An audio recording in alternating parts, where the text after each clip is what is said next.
Kendall got dumped, didn't you? From today, I'm his wife. You must be devastated. Huh? London? It's rare for you to message me on here. What's going on? I'm saying you got dumped by Greg. Must feel awful, huh? Wait, you can't be serious. Did you really? Yep, just filed the marriage certificate with Greg today. It's official. I'm his wife now. Wait, you actually filed it? I thought you were just infatuated with Greg. I never imagined it would go this far. I didn't think you two were really involved. Oh, we were. Well, technically, we kept it under wraps while he was still with you. We knew it would be easy to get caught since we were already living together. We didn't want to blow our cover before the divorce was finalized, so yeah, we waited. So you waited until the ink was barely dry on the divorce papers, huh? Exactly. The minute you texted me saying the divorce was official, Greg and I, well, let's just say we celebrated properly.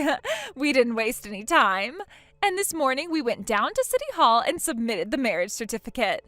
Greg said he's been itching to make it official for ages. He could barely wait. Isn't that cute? Well, honestly, do whatever you want. I still don't understand why anyone in their right mind would want to marry that guy, though. Oh, please. That's the most obvious jealous ex-wife response I've ever heard. Of course you're bitter. I mean, it must be painful. First you get dumped by your darling husband, and the very next day he marries your little sister. It's a total nightmare for you, right? London, before you get carried away with your fantasy version of events, let me correct one thing. I wasn't dumped. I was the one who got fed up with Greg's nonsense and filed for the divorce. It wasn't him who left me. Wait, what? You? You filed for divorce? Yeah, that's right. There were plenty of reasons for it, too. Greg gave me more than enough cause to end things, but if you really want to know the details, I am happy to tell you. Just know that Greg isn't the saint you think he is, and the divorce was very much his fault. So don't go thinking I got dumped like you're imagining. Huh. Honestly, I couldn't care less about the reasons for your divorce. Whatever it was, I'm sure it was just some petty argument or your pride getting hurt over something trivial. Either way, the only thing that really matters here is this: you're the one left behind. You're just a sad, discarded woman, and that's the reality. That's the only thing that matters. Fine, I won't waste time explaining anything to you then. Exactly. Besides, if I ever care enough to know why you two split up, I'll just ask Greg myself. Anyway, speaking of the divorce, now that it's final, you should probably start packing and move out of the house. Excuse me? Why should I be the one to move out? This is my family's house. Greg was living here because he was married to me. Now that we're divorced, he's the one who needs to leave. But now I'm his wife, your sister. So technically, since I'm here too, Greg still has every right to stay. That means you're the one who should leave. That's the logical next step, don't you think? I'm pretty sure the logical thing would be not to marry your sister's ex-husband in the first place, but whatever. Look, it's simple. You need to move out. Mom and Dad are on board with this too. They think it's best, so it's 4 against 1, and that means you're the one who has to go. Wow, 4 against 1, huh? Guess I'm outnumbered. Fine, if that's how it is, I'll move out. Honestly, it'll probably be a relief to be away from all of you. Living on my own has plenty of upsides anyway, so I am not complaining. Look at you trying to act all tough, like moving out is something you want to do. Don't pretend this is anything but a loss for you. Uh-huh, sure. You can think what you want. Anyway, I'll plan to be out by the end of the month. What? The end of the month? Can't you leave sooner than that? Well, I need time to arrange for movers and pack everything up. Or are you volunteering to help me with all of that? Ugh, no thanks. That's your problem, not mine. Then the end of the month it is. Fine. I guess that's okay as long as you're gone eventually. Oh my god, I can't wait. I'm going to turn your old room into my personal walk-in closet. I've been dreaming about this forever. It's going to be amazing.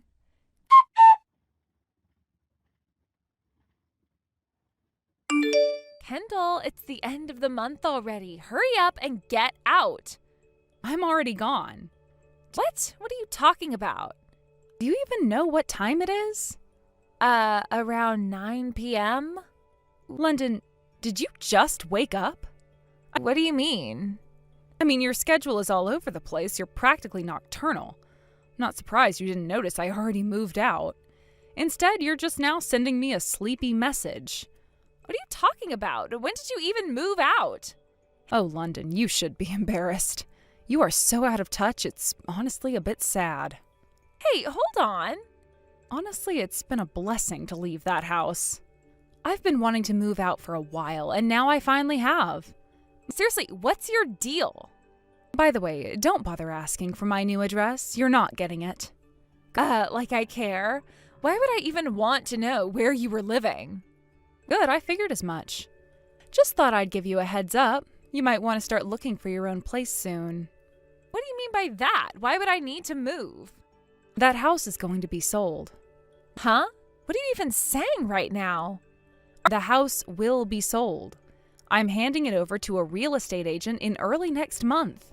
So you'll need to make sure you're out by the end of next month. Are you out of your mind? No, I'm perfectly fine. But you've got a month to move, so I'd suggest you start packing. You're the one who's totally lost it. That house was built by Dad. You don't have any right to sell it. This is crazy. You're being ridiculous. Well, it's not as ridiculous as you think. I hate to break it to you, but I do have the right. You might want to get ready because soon enough that house won't be yours anymore. Enjoy your last month there. No way! You can't just sell it like that. This is Dad's house. It was Dad's house, London. Now it's time for you to face reality. The house will be gone before you know it. You're going to have to find somewhere else to live. This has got to be a joke. There's no way you have the authority to sell the house. Believe me, it's no joke.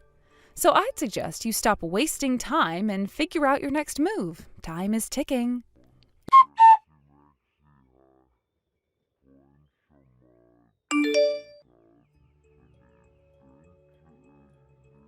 Kendall!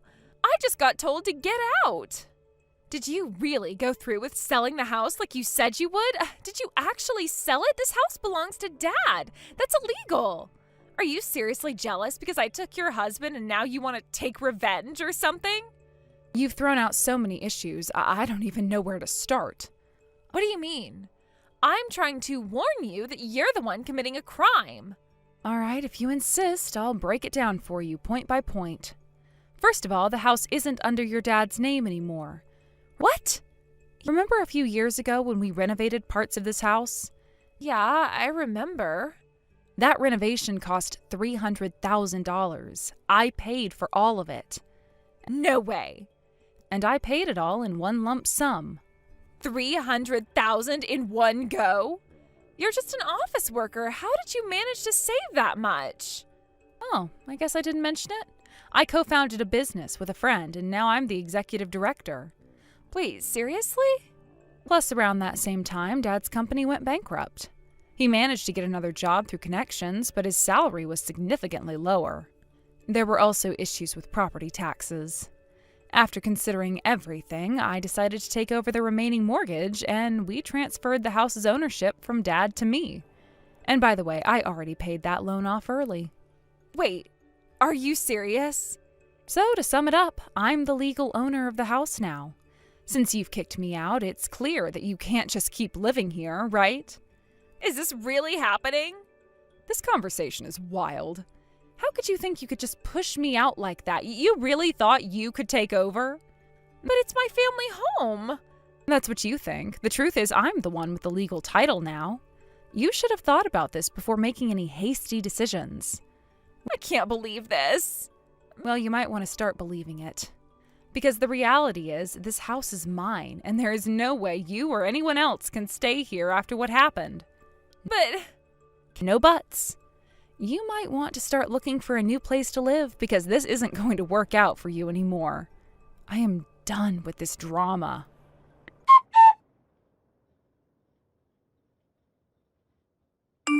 Kendall, is it true that Greg isn't a full-time employee but a part-timer? Yeah, he's a part-timer. After we got married, he became a target for layoffs at his previous company. Now he's working at that family restaurant as a part-time employee while trying to become a full-time staff member. But it seems to be quite difficult for him. So he's a part-timer. Could that be the reason for your divorce from Greg? Yeah, at first I thought it would be okay since I had a stable income and could support us both. But the money he makes as a part-timer goes entirely into his personal spending. He doesn't contribute even a single yen to our living expenses. He leaves all the household chores to me, and when he's at home, he just lounges around playing mobile games and eating and sleeping all day. I started to question the point of being married to Greg, and that's ultimately why we ended up getting divorced. I see. I always thought Greg had the higher income. So what? If you're saying that Greg's low income is affecting our living situation, then you should really consider getting a job yourself. Wait, me? You kicked out the highest earner in the family. It's only natural that you take on some responsibility for that. No way! I want to be a stay-at-home wife.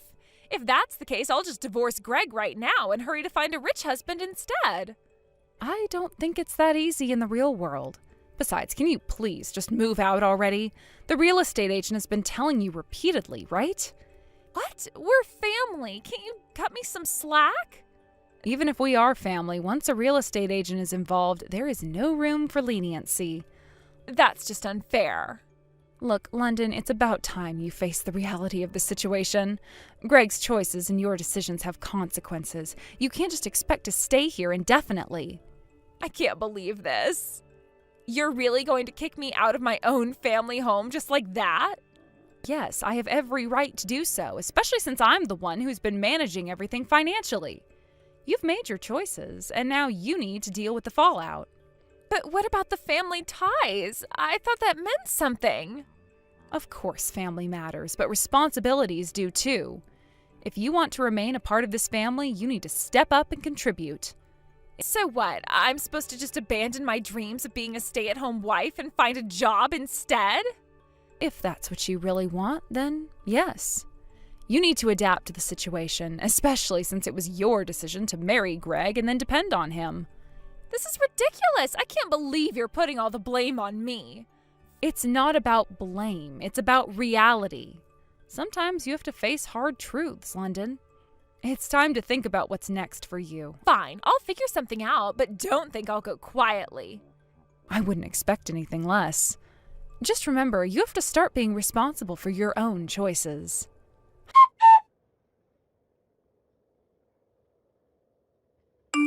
Kendall, I really need you to lend me some money.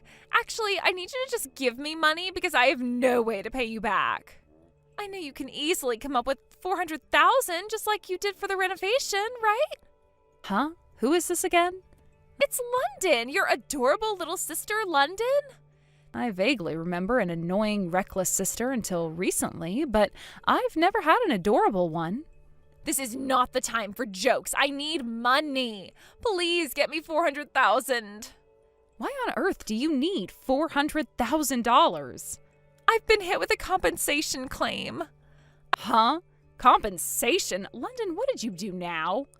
I was just trying to hit the jackpot and find a wealthy husband. Wait, so did you manage to get divorced from Greg? Not yet.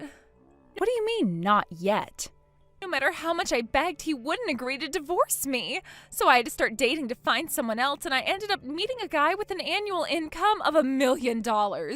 We started dating, but then both Greg and his wife found out about it. Is the guy you're dating already married? Things were going so well. Just because you both are married doesn't mean it's going well. But it turned out that his $1 million salary was actually his wife's income. What? He was just a part-time worker at a convenience store. That sounds almost exactly like what happened between you and Greg. I thought you learned from your mistakes, but apparently you haven't learned a thing. Shut up. I really need that $400,000 right now.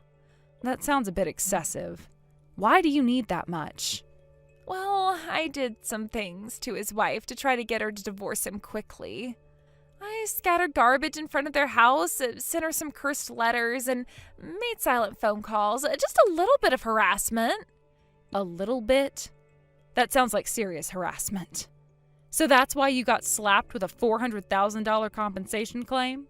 Yeah, and since Mom and Dad have no money, they told me to figure it out myself. They moved back to Dad's hometown. So you chose to live with that strict uncle you've always had a hard time with, huh? Exactly. And now he's saying he can't deal with me anymore and wants to cut ties. So that's why I'm asking you. I will give you my bank details, so please send me the $400,000 all at once.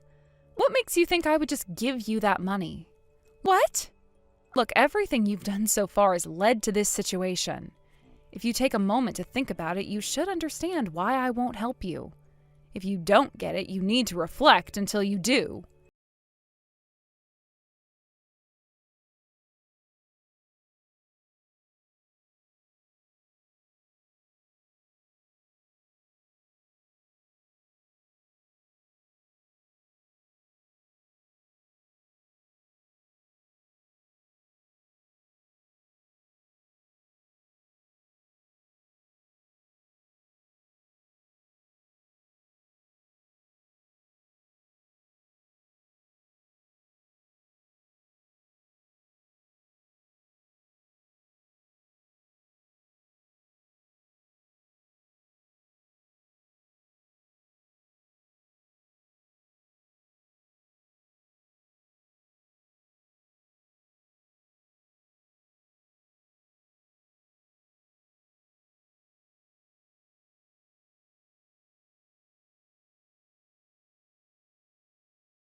In the end, London divorced Greg without truly understanding what went wrong in her life. Despite the fallout from their relationship, it seemed she couldn't grasp her own shortcomings. Just a few days after their last text exchange, she found herself facing an unexpected demand. Greg was asking for alimony. Although the amount he requested was somewhat less than the market average, it still felt like a crushing blow for London, who was already drowning in her own debt of $400,000. The shock of it all left her slumped on the floor, feeling completely lost and bewildered. Realizing she had to start working to pay off her debts, London hurriedly rushed to the employment office. She sought a live-in job, thinking that would help her get back on her feet. However, given her previous behavior, her immaturity, and a tendency to underestimate the realities of life, it was hard to envision her thriving in any job. After all, she had been living in a bubble of privilege for so long that facing the harshness of the real world was bound to be a rude awakening. At her new job, the challenges started piling up almost immediately. Just when it seemed she might settle down, she found herself embroiled in trouble with her coworkers. Unable to navigate the social dynamics of the workplace, she abruptly stopped showing up one day without any notice. This led to her termination the very next day. It was a disheartening turn of events, especially considering she had just started trying to turn her life around. The situation worsened as she somehow ended up accumulating even more debt. It's unclear how she managed to get into a deeper financial hole, but it seemed that every choice she made was the wrong one. With her history of bad decisions, it wasn't surprising that her future was looking increasingly bleak. Now, no one knows where London is. Her disappearance has left friends and family worried, yet also somewhat relieved to be free from the chaos she brought into their lives. The last anyone heard from her was a brief message that suggested she was struggling, but since then, it's been silence. The girl who once thought she could coast through life on charm and superficial relationships is now facing a stark reality filled with uncertainty and isolation. Her naivete has finally caught up with her. The consequences of her actions were harsher than she ever imagined. The world, as she's learning, can be incredibly unforgiving, especially for someone who has lived in a bubble of entitlement. It's one thing to make poor choices, it's another to be completely oblivious to the repercussions that follow. Without any real skills or the determination to face the hardships of life, London now finds herself in a precarious situation. While many people adapt and learn from their mistakes, it seems she's still caught in a cycle of denial, struggling with the aftermath of her poor choices. Those who once supported her, family and friends, have grown weary of her antics. They've seen her make choices that led to her downfall and are reluctant to get involved again, fearing it would only lead to more chaos. Even her parents, who once tried to intervene and support her, have distanced themselves. They've grown tired of the drama she brings, opting instead to focus on their own lives. It's a painful truth for London, who may not realize how isolated she's become. In this new chapter of her life, she must confront the reality that she cannot rely on anyone else to fix her problems. The hard truth is that the world doesn't owe her anything. London has to learn how to stand on her own 2 feet and take responsibility for her life. This is a harsh lesson, one that she should have learned long ago, but has chosen to ignore. As time passes, one can only hope that she will eventually find a way to turn her life around. Perhaps she'll reflect on her past actions and recognize her role in her own downfall. The hope is that she can make the necessary changes to become a better version of herself. But until that moment arrives, the question remains, will she rise to the occasion, or will she continue to spiral downward into the abyss she's created for herself? It's a narrative filled with caution, a tale of what can happen when someone chooses to live in denial, ignoring the consequences of their actions. For those observing from a distance, it serves as a stark reminder of the importance of personal responsibility and the reality that life is not always kind, especially to those who refuse to learn from their mistakes. London's story might ultimately become a cautionary tale, illustrating how important it is to face one's issues head-on rather than running away from them. Perhaps one day she'll realize that the only way forward is to confront the past, learn from it, and begin anew. Until then, the uncertainty of her future looms large, leaving everyone who knows her to wonder what could have been had she made different choices. Hey Douglas, just how close are we to reaching the monthly contract goal I set? We've only got 3 days left in the month and time is ticking. Where do we stand? Good evening, Alfred. I apologize for the inconvenience, but I'm actually on a business trip starting today for the next 3 days. What? What do you mean you're on a business trip? I submitted a formal request in advance. You approved it, if you recall. I made sure all the paperwork was filed well ahead of time, and the notification went to you as well. Approval? I don't remember giving any approval for this. Regardless of whether you remember or not, Alfred, the request was submitted and it went through the proper channels. You signed off on it. I told you I don't remember anything like that. If I don't remember it, it didn't happen. If I say I didn't give approval, then that's the end of it. My word is final. End of story. Now about the contracts, how close are we to meeting the quota? I'm telling you there are only 3 days left and I don't want to hear excuses. You know, it's a little unusual to set a target this close to the end of the month, especially with only a few days remaining to hit it. Consider it a warm-up for next month.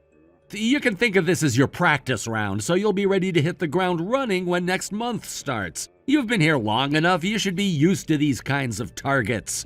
Before we continue, may I clarify something? What is it now? You're already testing my patience, Douglas. In the sales department, as far as I understand, we've never enforced individual quotas for each salesperson. Our system is built around team performance and overall department targets. That's how it's been, and that's the policy set by the company president himself.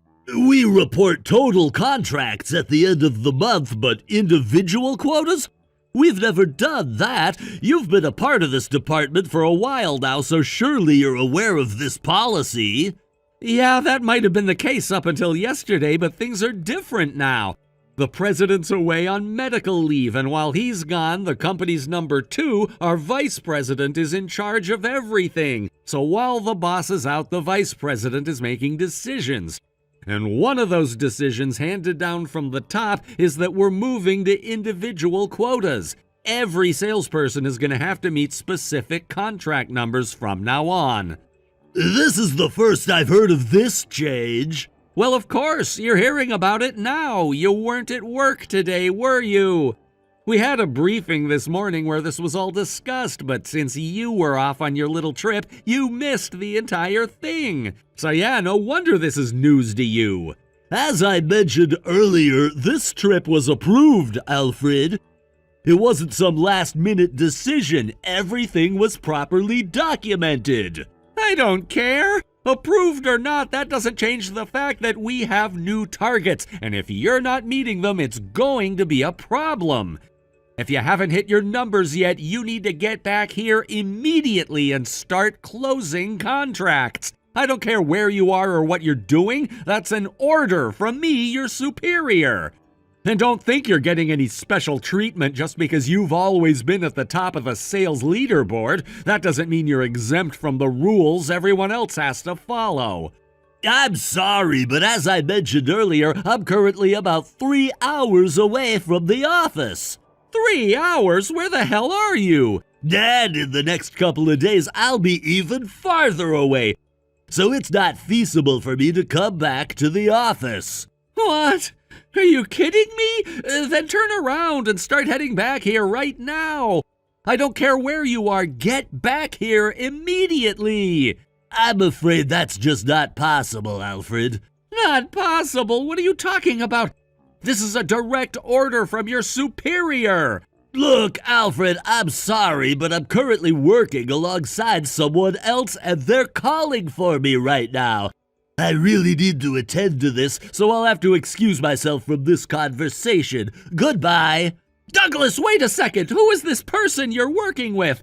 You're probably just out there with some junior employee from another department, right? There's no way this trip is that important. You should be prioritizing my orders, not running around with some underling. You're supposed to listen to your boss.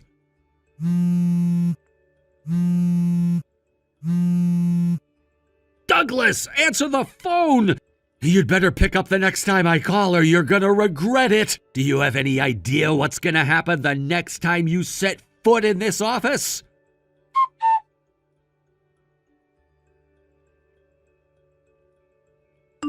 Kylie, can I talk to you for a bit? Of course, Douglas. Hey, aren't you still on that business trip? How's it going? You must be completely wiped out by now, huh? Yeah, you know how these trips are. It's been exhausting, but I'm pushing through. Thanks for asking, though. I figured. So, what's up? You reaching out to talk to me about work stuff? Something going on at the company? Yeah, exactly. I got this weird message earlier today from Alfred, you know, the sales manager. He was going on about how there were only 3 days left in the month, and suddenly, out of nowhere, he's talking about quotas. He said something about hitting a specific number of contracts by the end of the month, and get this, he hinted that this whole quota thing will become a regular thing starting next month. Wait, what? Quotas? That's odd. I mean, I'm not in the sales department myself, as you know, but from what I've heard from some of my colleagues, it seems like the vice president is up to something. Like he's taking advantage of the fact that the president isn't around right now, and he's just going off and doing whatever he wants. It's almost like he's using this chance to push his own agenda or something. So that's what I thought too. I had this feeling that the VP was pulling some strings, especially with the president out on medical leave. It just feels like a power play, doesn't it? Exactly. And you know what? Even though I'm not directly involved, I've been hearing rumors. Apparently there's more going on behind the scenes than just a push for more contracts. There's been talk in the break rooms and among some of the senior staff that the vice president is actually aiming for something bigger. Some people think he's trying to consolidate power while the president is out. If he can pull it off, he might be able to secure himself more control over the company permanently. Man, that's exactly the vibe I'm getting. But seriously, imposing quotas right now? The company's production lines are already running at full capacity. The factory is working flat out to handle the current workload, so it doesn't even make sense to push for more contracts. If we start taking on more work without increasing production capacity, we're gonna run into major problems. It's like they haven't thought through this at all. Yeah, that's the big issue. If they push the sales team to bring in more contracts, the factory's going to be overwhelmed. There's only so much production can handle at once. And as far as I know, there's no plan to increase capacity or hire more workers. So what's the plan here? To stretch the current workers even thinner? It's going to backfire. Exactly. It feels like they're putting the cart before the horse here. Instead of figuring out how to expand the production side of things, they're just blindly pushing for more sales. It's frustrating, you know? This kind of management is what leads companies into trouble. And to top it all off, Alfred, who's temporarily in charge of sales, seems to be fully on board with this new quota system. He's acting like it's the greatest idea ever, but I'm not convinced. Alfred, huh? Isn't he the one who stepped in after the sales department head went on maternity leave? Yeah, exactly. The department head, Mariah, is on maternity leave, and she's planning on taking the full year off. So Alfred's been running things in her absence, but honestly, he's not doing a great job of it. The guy's always been a bit too eager to please the higher-ups, and now with the VP pulling the strings, he's just going along with whatever crazy ideas get thrown his way. Well, that's not good. If Alfred is just going to go along with everything the vice president says, things could get even worse. I mean, what happens when the president comes back and finds out what's been going on? Or worse, what if the vice president actually manages to take control before the president returns? If the company's leadership keeps going in this direction, it could seriously hurt us in the long run. And with our wedding coming up, I'm a little anxious about what might happen. I don't want us to be caught in the middle of a corporate meltdown. I totally understand your concerns, Kylie. I've been thinking the same thing. But honestly, I don't think it'll get that bad. I've actually been talking to some people in the company, including the section heads in the sales department, and they're not happy about the new quotas either. In fact, most of the team isn't planning on following through with these ridiculous demands. And I had a conversation with your dad, too, the factory manager. He's fully aware of the situation, and he's made sure that both the production and sales sides are on the same page. They're not going to let this get out of hand. Wait, you've already talked to my dad about this? I had no idea you were coordinating with him behind the scenes. Is there something bigger happening here? Are you guys planning some kind of resistance? I can't say too much right now, Kylie. There are some things in motion, but it's not something I can talk about yet. Just trust me when I say that we're working on it. The situation isn't as dire as it might seem, and we're not going to let the VP's crazy plans ruin everything. The people who care about this company are still here, and we're not going to let it fall apart. That's reassuring. I guess I was starting to worry a bit too much. I mean, I trust you, Douglas, and I know you'll do whatever it takes to make sure things don't spiral out of control. It's just everything feels like it's happening so fast. And with the wedding coming up, I just wanted to make sure we're set up for the future, you know? Yeah, I get it, and I promise you we're going to be fine. The wedding, our future together, none of this corporate nonsense is gonna derail any of that. I've got your back, and I'll make sure things stay on track. Thanks, Douglas. I really appreciate that. You've always been so level-headed about these things. It's one of the reasons I love you. And I love you too, Kylie. We'll get through this, just like we've handled everything else. Now I better get back to work before Alfred sends me another one of his ridiculous messages.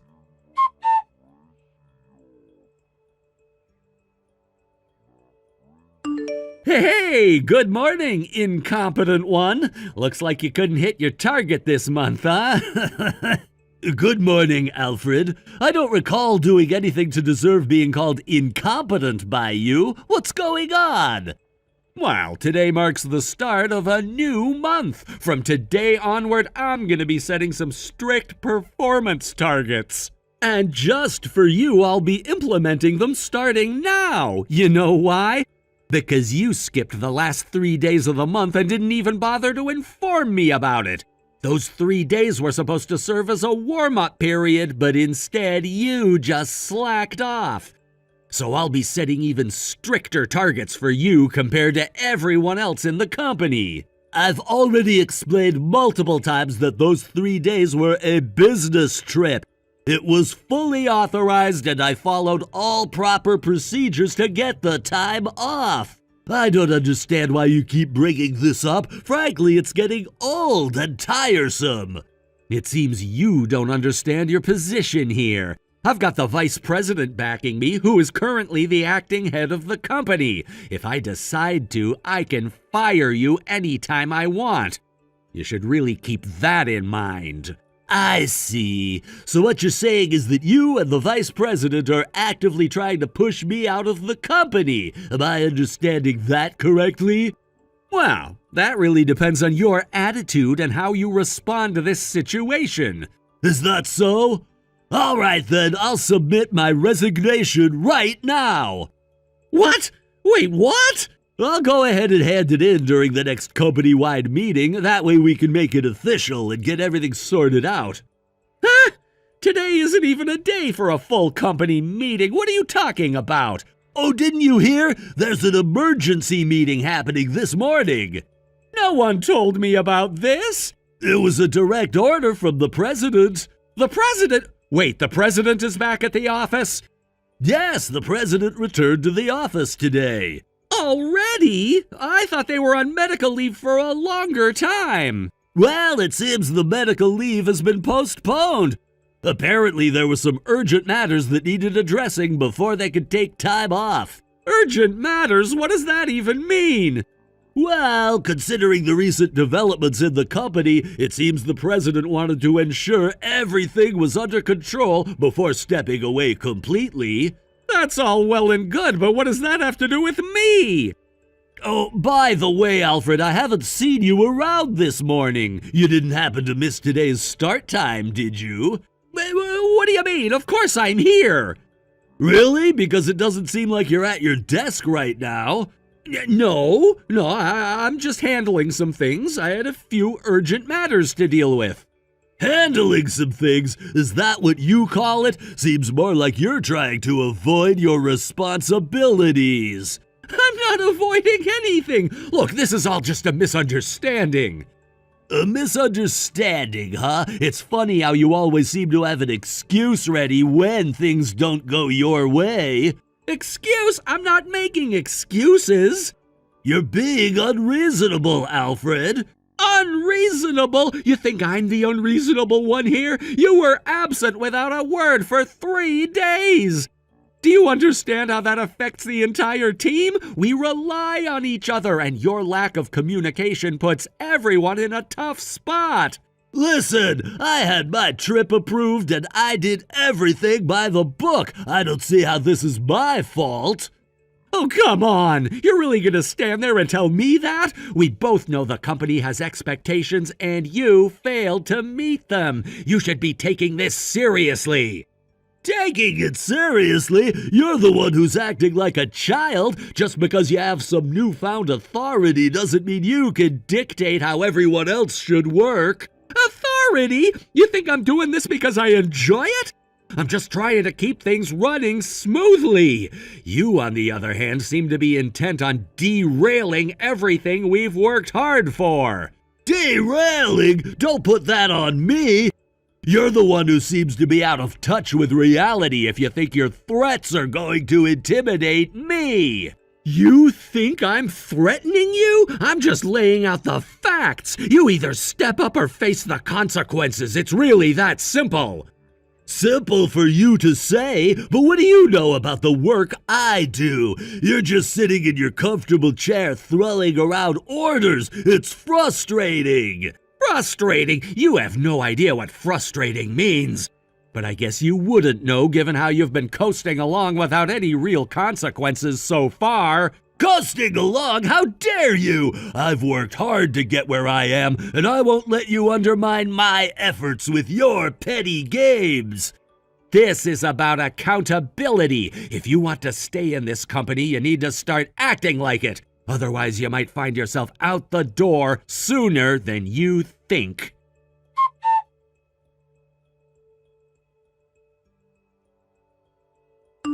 Hey, Douglas, what about the morning meeting? It's already finished. What? Oh, I should let you know I submitted my resignation letter in front of all the employees. You really did that? Well, to be precise, it was a resignation request, but when I handed it to the president, he cheerfully dismissed it, saying, "What is the next president doing?" Wait, next president?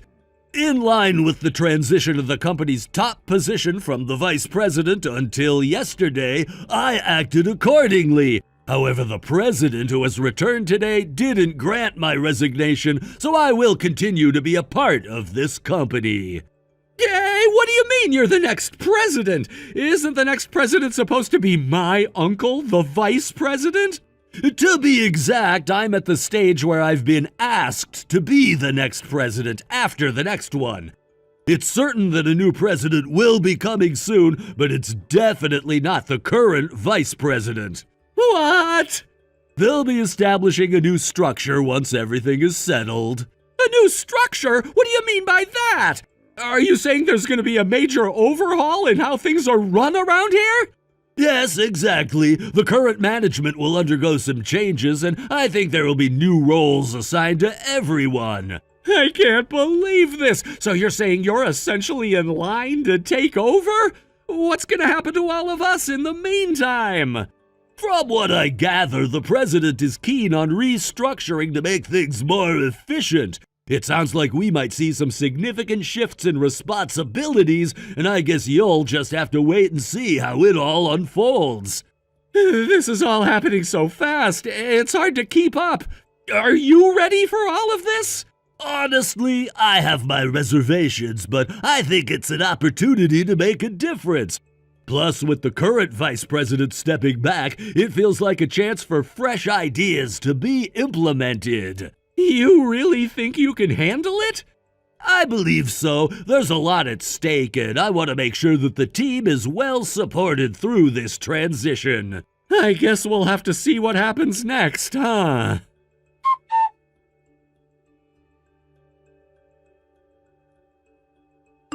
The fact that both the vice president and I are under house arrest is absolutely unbelievable! Why is this happening? Do you really not have any idea? What are you talking about? I'm referring to the former sales manager who left the company 6 months ago after being held responsible for a massive loss. Huh? And the former sales assistant manager who was demoted and had his salary cut 3 months ago for losing a contract with a major client and was subsequently transferred to the E-Town sales office. Wait, what? You genuinely don't remember anything about the treatment of these two individuals? What are you saying? If you still think no one has figured it out, I can only say you have quite a delusional mind. What are you suddenly talking about? In reality, both of these situations stem from your mistakes, right? You cried to your uncle, the vice president, and successfully pinned the blame on both the former manager and the former assistant manager, securing the vacant manager position for yourself. Meanwhile, your uncle was preparing to set you up as the manager to finally take down the president, who's been a thorn in his side for a long time. Then the news came that the president was going into medical treatment. What? Your plan was to seize control of the company by acquiring a large number of new contracts and expanding the business. You thought that by building up your achievements as a manager, you could force the president into retirement and solidify your position. Alfred, you imposed stringent sales quotas on your subordinates in the sales department just as you were told. You're spouting completely unfounded accusations. If you keep dragging my uncle and me into this, I will sue you. If you can, go ahead. What? I was on a business trip accompanying the president to directly meet with the former manager and the former assistant manager. What? There were many employees who were already on their side, and evidence of their innocence has been steadily gathering. All I needed to do was confirm the earlier conjectures and ask how they wished to proceed, and the former manager stated that he is already working in a different company and has no intention of returning. The former assistant manager expressed a desire to be reinstated to his previous position and salary, but they both share a common wish to sue you and the vice president for damages. Sue for damages? Regarding that, the president is preparing a lawyer for both of them. A lawyer is getting involved? The disciplinary actions from the company are a separate issue altogether. What? I believe you will receive further communication regarding this, so it would be wise not to take any unnecessary actions and simply wait patiently. Are you serious? This definitely means I'm going to get fired. You really ought to start connecting the dots, Alfred. This situation doesn't look good for you or the vice president. The board will be taking a closer look at everything that has happened over the past several months. The two of you have created a mess that's now come back to bite you.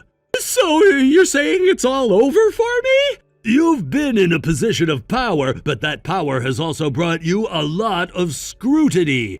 It's not just your actions, the implications of those actions have put a spotlight on both you and the vice president. The way you've handled the sales quotas and shifted blame is creating an environment of distrust among the staff. People are starting to talk. I can't believe this is happening. I thought I was doing what was best for the company, pushing us forward. It seems like every step I took to improve things is now being twisted against me. Yes, well, that's what happens when you prioritize your interests over the company's welfare. It's become quite clear that you were more focused on your ambitions rather than fostering a healthy workplace culture. That's going to come back to haunt you. So what do you suggest I do? Is there any way I can salvage this situation? I'd say you just sit back and stay quiet while the investigation goes on, and then prepare yourself to be let go by the company and have to find yourself a new job. But I don't want to go.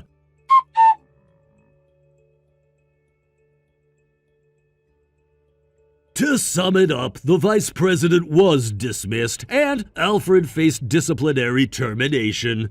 Both of them ended up leaving the company as a result of these actions. This news spread among our relatives, leading to a declaration of estrangement from the entire family. Although they now have to work to pay off the debt incurred from the compensation claims filed against them, the harsh penalties from their previous positions have made their job searches unsuccessful. As a result, they find themselves forced to take on low-paying jobs, struggling to make ends meet. This situation has led to a life of hardship for them. In the aftermath of these events, the company decided to reevaluate its structure, appointing the factory manager as the new president. I was honored to take on the role of the president's secretary. From here, I will begin my training as a prospective future president. With a wedding planned for next year, I'm determined to focus and work hard in my new position. Thank you for watching and listening. We hope you enjoyed the video. Don't forget to like this video and subscribe. Also, feel free to leave a comment about what you thought of the story. We look forward to seeing you at the next story. Rory? I know this is pretty immediate of me, but this weekend I'll be heading back to my parents' place. What? You're going home by yourself? Yup. On Friday night, my plan is to take the nightly bus all the way back home to their town. You're still going to be working on Saturday, right? That's right. We're in the middle of a rough wave, so I won't be able to take any time off either. Is there something you're going back to your parents' house for? My friend got into an accident and is now in the hospital. I want to go and see him and all while I still can. Since I'm already going to be back in my hometown then, I thought I might as well just stay with my parents for the weekend and hang out. So you're staying for the entire weekend? Yep. I already contacted my parents about it and they both said it was okay. Is that right? Oh, what's wrong with going back to stay at my parents' house? I never said there was anything wrong with that, Robert. Let me just ask this to make sure, but are you sure you don't want me coming with you? Oh, don't worry about me. This is about me being there with a friend of mine you've never even met, and it's not like you're going to be able to take time off work anyway. My parents were also both saying they only wanted me coming home, so... I see. Okay then.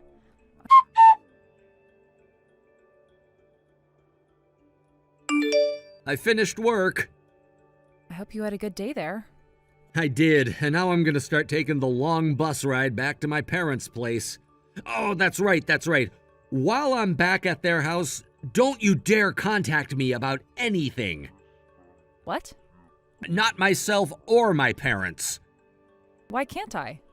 I'll be going to visit my friend in the hospital, and I don't want it going off all the time. And when I'm back at my parents' house, I'd like to have a taste of what things were like back in the day when I never had a phone. You know what I mean? In other words, I just want to take things easy, huh? If I start getting calls and texts from you, I might start remembering just how stressful things really are for me. Okay. I don't mean that as a bad thing, though. Well, it's not a problem. Oh, I need to start moving now or else I'm gonna miss that bus. See you later. Have a good trip.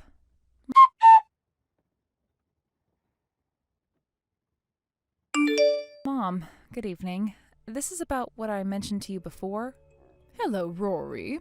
And good evening to you, too. How are things going there? Just as I expected. I'm heading back home now, is all I really got from him. He told me that he had just finished up work and would be getting on the night bus to head to your guys' place for the weekend. I see. Just to be sure that there wasn't someone like that, my husband and I called all around and heard nothing about one of his friends being in the hospital right now. Everyone around here knows about Robert, so I made sure to ask every single person I could about one of his friends, and nothing came back about one being injured. Thank you for doing that. I'm sorry if that took a lot of your time away from you, though. No worries about that. Another thing, Robert told me not to contact him at all while he's back with you guys. Oh, why could that have been? He said something about not wanting his phone ringing all the time while he's at the hospital. And about how while he's back at your guys' place, he wants to feel like a child again with no stress. Those things. I see. All right then. I'm so sorry for what my little brat has done to you. No, you don't have to apologize. The fact that I have both you and Dad helping me out with all of this has really made me feel strong and confident inside. I'm not sure if that kid is really going to be making his way back here or not soon, but my husband and I are going to do exactly as we told you and head out to that resort for the weekend. I'll leave all of that to you. Now, be careful out there, please. Thank you. And you take care as well. Try not to overdo yourself. Sure. Thank you for saying that.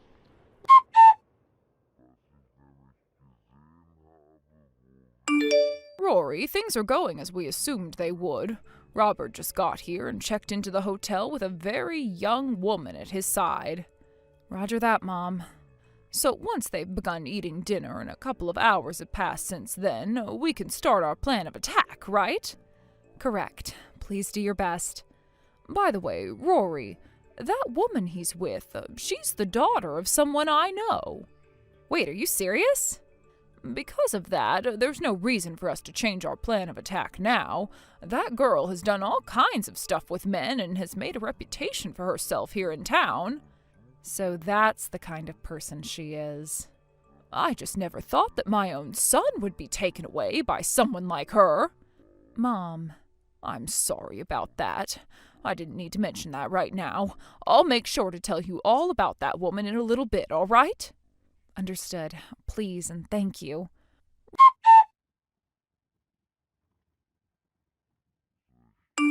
Robert, I'm in trouble. What? Mom? Did something really bad happen or something? I never thought I'd hear that you're in trouble from you. The car at your house got ran into. Huh? Are you talking about my car? That's right. Wait, hold on a second. I never heard anything about my car getting run into or anything like that. If something like that had really happened, I would have heard about the news of it before anyone else, including you, right? And I haven't heard a word from Rory about it either. Right now, who all heard first about your car doesn't matter. Just know that your car was ruined when it was hit, and this is an emergency. I get that this is a huge problem. Where are you at right now? What? I'm at a resort with one of my friends right now. Well, then tell them that something's come up and that you need to head home right now. What? Are you more worried about your friend and that resort or about your family and your car, which was just ruined? I get it already.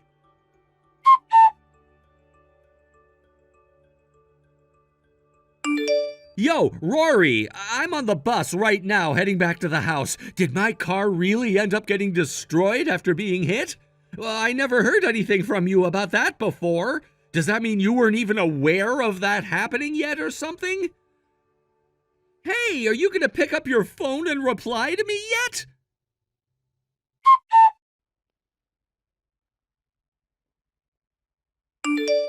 Yo, what the hell is all of this about? Was I really just lied to about my car being hit and destroyed? Who the hell was the one that made up all that crap about my car? Well, hello, Robert. Are you back at the house now? Hey, Rory! Where the hell are you at right now? You should be finished with work by now, right? I'm finished. Well then, where the hell have you been this whole time? The next town over, back at my parents' house. What the hell is going on over there? I heard about how my car was hit and ruined by my mom, which has turned out to be some massive bullcrap. Oh? I had told your mom that everything would be up to her in terms of that. But I guess telling you that your car was ruined would be the best way of getting you to come home as soon as possible. Huh? I'm not really sure what's going on here, but you knew about the lie? And you were able to get my mom to lie to me about it all? In other words, both you and my mom were in on all of this? Why would the both of you do this to me? Were you too busy smooching with that girlfriend of yours at the resort for all of this? Huh? I knew you would be, so I made sure that your mom made up a really good lie that would get you to run home without even thinking first, and taking you away from her. What are you going on about? I don't have any girlfriend right now. Listen, Robert, sorry to say, but I know all about you and her. What? That girl you've been cheating on me with happens to have lived in the same neighborhood as your parents do, but has now been living close to you and I ever since she moved out here after high school. And she so happens to be only 19 years old and working at that favorite bar of yours here in town, right? Did you get so excited about seeing a girl close to 10 years younger than you from the past and taking things one step too far because of it? I'm sorry, but it is frickin' disgusting that a man who is almost 30 now has been having sex with a girl who is just over half his age now. What? How did you find out about this? Both your mom and your dad went to a resort close by to their town, thinking that would be just the place you'd be heading to with her. They were both the ones that saw everything play out, by the way. What? They saw you checking into the place with her, standing right beside you that whole time. They were able to find out where I'd be staying with her? How did they manage that? Listen to this, Robert. I had a look at the computer the other night, and on Google there was still a tab open to that resort, and it was saying thank you for booking 2 nights there this weekend. What? You used that website as well, then? Did you not just hear me say that I logged into the computer and that tab was still open? Uh, I was actually getting on to book a place for my mom and I to go for myself this weekend. And that's when I ran into what you'd left for me to see. damn it! After having a look at more of the search history thereafter, I found this wasn't the first time you'd done this either. There was at least 3 times you'd gone and booked a room for 2 on that website. But I never went anywhere with you before. That was the moment I realized that you were most likely cheating on me and that I needed to talk with your parents about it. And so, that's how the 2 of them found where I'd be staying. That's right, Robert. Next time you want to keep something completely hidden from me, do so by exiting out of those tabs after reserving a room. Or better yet, do all of that on your phone, please. I should have known something was up when it was my mom telling me about my car having been hit and ruined like she did. You have always had that soft spot in your heart for your mom, to the point that you'll just listen to anything she has to say to you without a doubt in your mind. Well, that really came to bite you in the ass this time, right? God damn it! One other thing. I'll leave everything that comes after this for your dad to handle. My dad? I heard something before from him about how he'd be calling in some help in order to get you trained into being a decent human being again. I'm sure someone's going to be there for you very soon now. Can you hear them coming yet?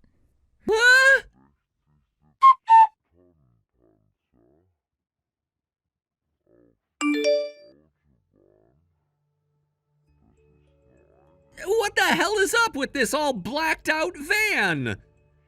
In other words, what you're saying is that they're here for you? That's what I'm saying!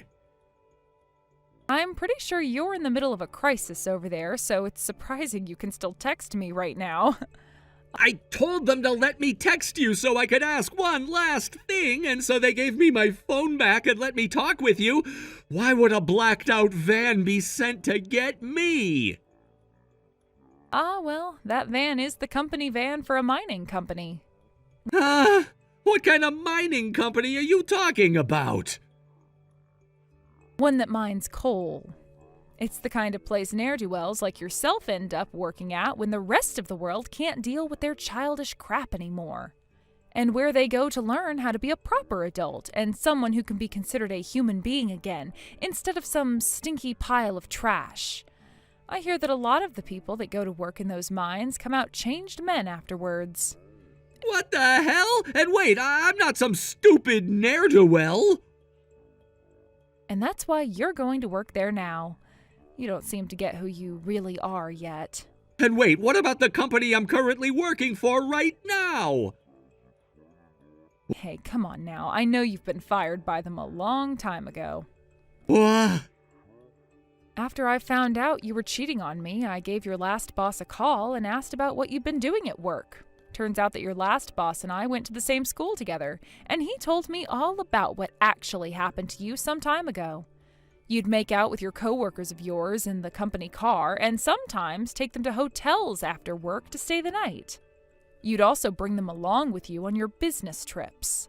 And then it was found out that you'd spend company money on women, and when asked about all of those things you'd been doing, you said they were all BS. So the company had you fired, right? Wait, who the hell told you all of those things again? You said it was my last boss who you know? I am not reminding you who they are. I hear that you already paid the company back for what you used on yourself, but were then asked for some more when the company realized that was only the tip of the iceberg. Damn it! You've seriously found everything out about me! If you're really that much of a pile of crap, then you're better off down in those mines being of some use to this world. I'll go find myself another job instead of this crap! That's a lot coming from the same man that stopped working after being fired for embezzlement and then used his time and remaining money to go out with a 19-year-old. But... As for the divorce and the settlement, you'll hear all about that in a few days from my lawyer.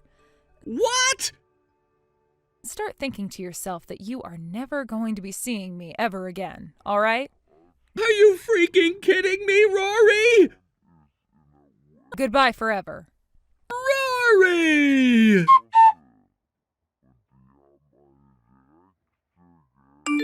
According to the neighbors, the scene unfolded like a chaotic comedy. Robert was in a state of panic when he saw a group of muscular men emerge from the sleek black van parked next to our house.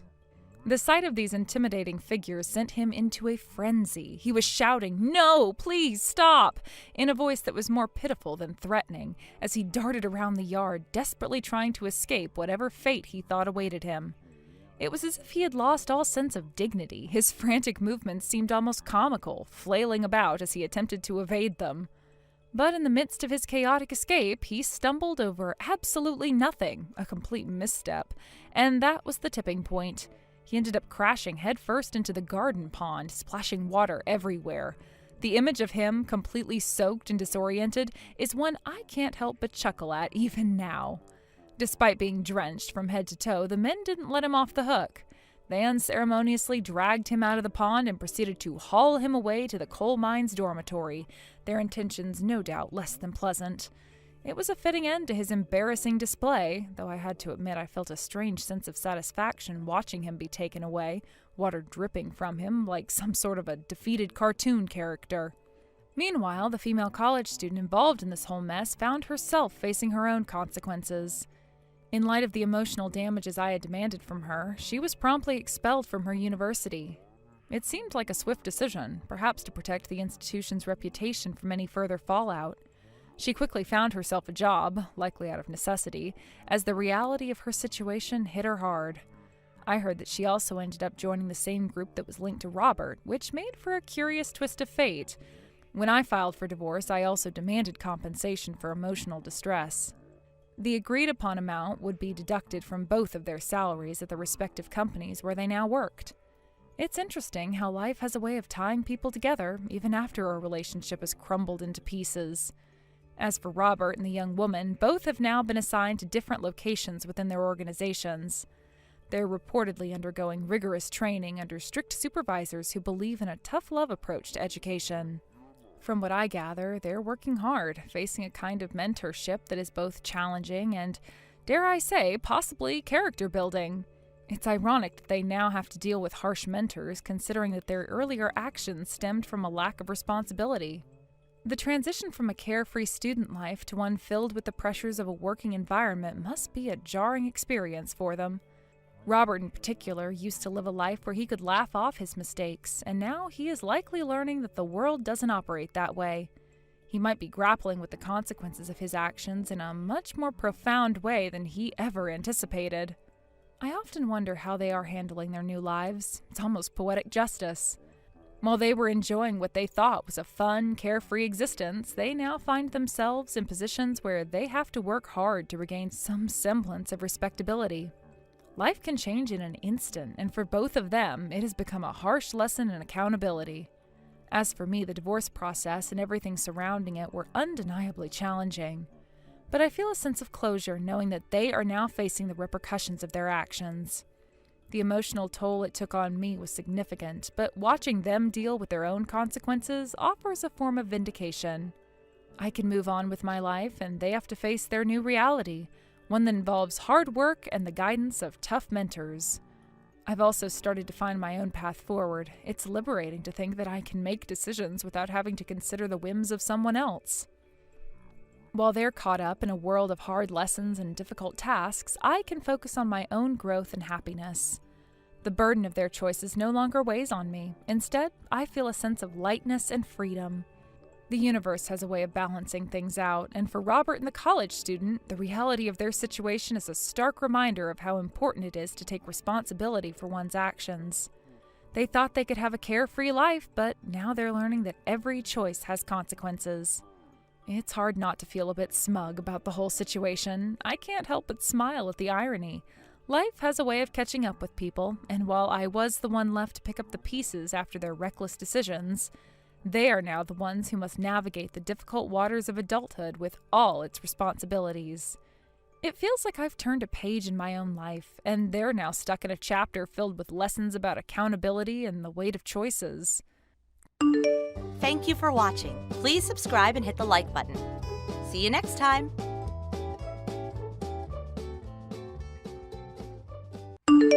Hey! Guess who's back in town and ready to turn things up again? Oh no, not today. Please tell me you meant to text someone else. Oh my god, rude! That's seriously the first thing you say to me?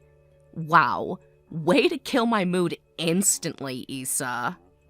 Sorry, I don't have the energy for whatever chaos you're about to drag me into. History has taught me to run when you show up. Drama queen much? Jeez, you act like I'm the devil. I just wanted to say hi and catch up. You never just want to say hi, Nora. You say hi right before you blow up my life for a week. Wow, okay. Way to assume the worst about your own bestie. So judgmental. Bestie? Haven't we outgrown that word by now? Some of us had to grow up eventually. God, you're even worse than Max these days. What happened to the fun Isabella? She used to know how to have a good time. She disappeared right around the time you forced her to bail you out of jail. Remember that? Oh my god, that was like years ago. Ancient history. You need to get over it already. It's a little hard to get over it when you keep creating new disasters. You're like a walking, talking cautionary tale, Nora. Blah, blah, blah. Seriously, you're so boring now. Life's too short to be miserable all the time. It's not miserable to have stability, Nora. It's called being an adult. You should try it sometime. LOL, pass. Not everyone wants to be stuck in a snooze-fest life like you. I'm living free, thank you very much. Free to make reckless choices. Free to hurt everyone who cares about you. Ugh, you're so dramatic. Just because you're jealous doesn't mean you have to be salty. Jealous? Of what exactly? Of you burning every bridge you ever had? Whatever. You're just bitter because you chose the boring life. Speaking of which, I actually need a teeny tiny favor. Here we go. This is the real reason you texted me, isn't it? Ugh, can you not right now? Just listen. I need you to watch Susie for me today. Nora, I'm not even home. I'm across town running errands. I can't just magically teleport home because you decided to dump responsibility on me. Okay, but can't you hurry? It's not that far. You're just being difficult. Difficult? You're the one who's impossible, Nora. Where is Susie right now? OMG, don't freak out. She's fine. I dropped her off at your place. She's probably just chilling on the porch, so you can chill out too, okay? It's not like she's sitting in a blizzard or something. Are you kidding me right now? It's about to storm, Nora. There's a thunderstorm warning flashing across every radio station in this city. Oh my god! You're being so dramatic. It's a little drizzle, Isabella. A few sprinkles. Big whoop. A few sprinkles? She's 5 years old, Nora. She's sitting alone outside and you don't even care. Seriously, she's tougher than you think. Kids need fresh air and stuff. Builds character or whatever. Builds character? Leaving a child alone in a storm builds neglect charges. That's what it builds. Oh, please. It's not like I abandoned her.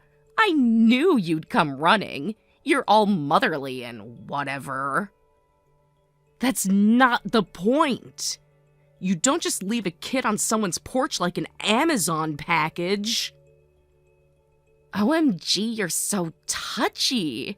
She's having an adventure. Kids love that kind of stuff. She's fine. An adventure? Being left out in the rain wondering why her mom just disappeared without even a goodbye? You call that an adventure? Well, when you put it like that, you sound like the villain, not me. All this negative energy? Jeez. Negative energy? I'm worried about your daughter, Nora.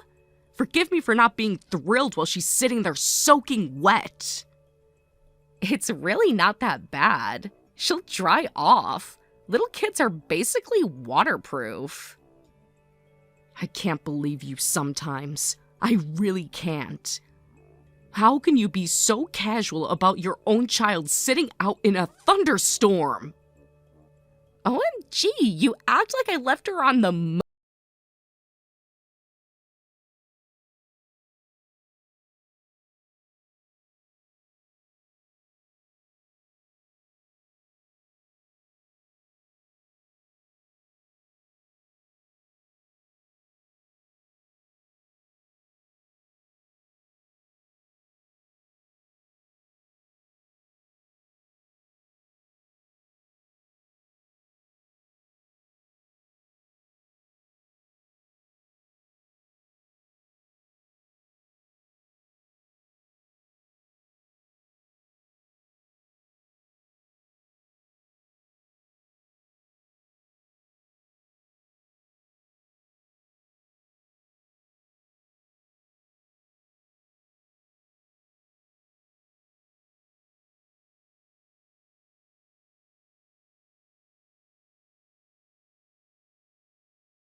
just back from paradise.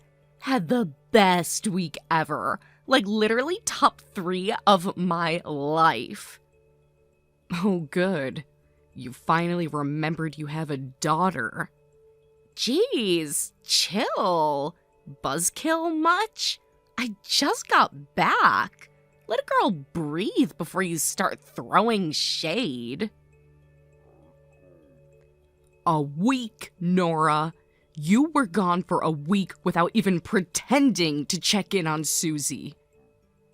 OMG, relax. She was with you. She's not like a baby or something. You're acting like I left her in a dumpster. You practically did. You abandoned her without so much as a warning or a goodbye. God, you are so freaking dramatic. It's not that deep.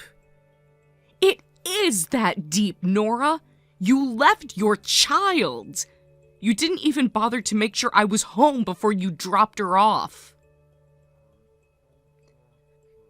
Well, you're always so responsible and whatever. I figured you'd be back fast. No big deal. She could have been kidnapped. She could have wandered off into the woods. Anything could have happened, Nora. OMG, she's fine though. Like, seriously, you're freaking out over nothing. I'm freaking out because I care. Something you clearly know nothing about. Ugh, stop it. You're making it sound like I don't love her or something. You don't even love her enough to interrupt your vacation to check if she's alive. Tell me again about love, Nora. Ugh, whatever. It was a romantic vacation, okay? You can't bring a kid on that. Get real. You know what else is real? Being a mother. But I guess you wouldn't know anything about that. LOL, you are so jealous. You're stuck in a boring married life and you can't handle the I'm out here living. I live just fine, Nora. I just don't sacrifice my child's well-being to do it. Yawn.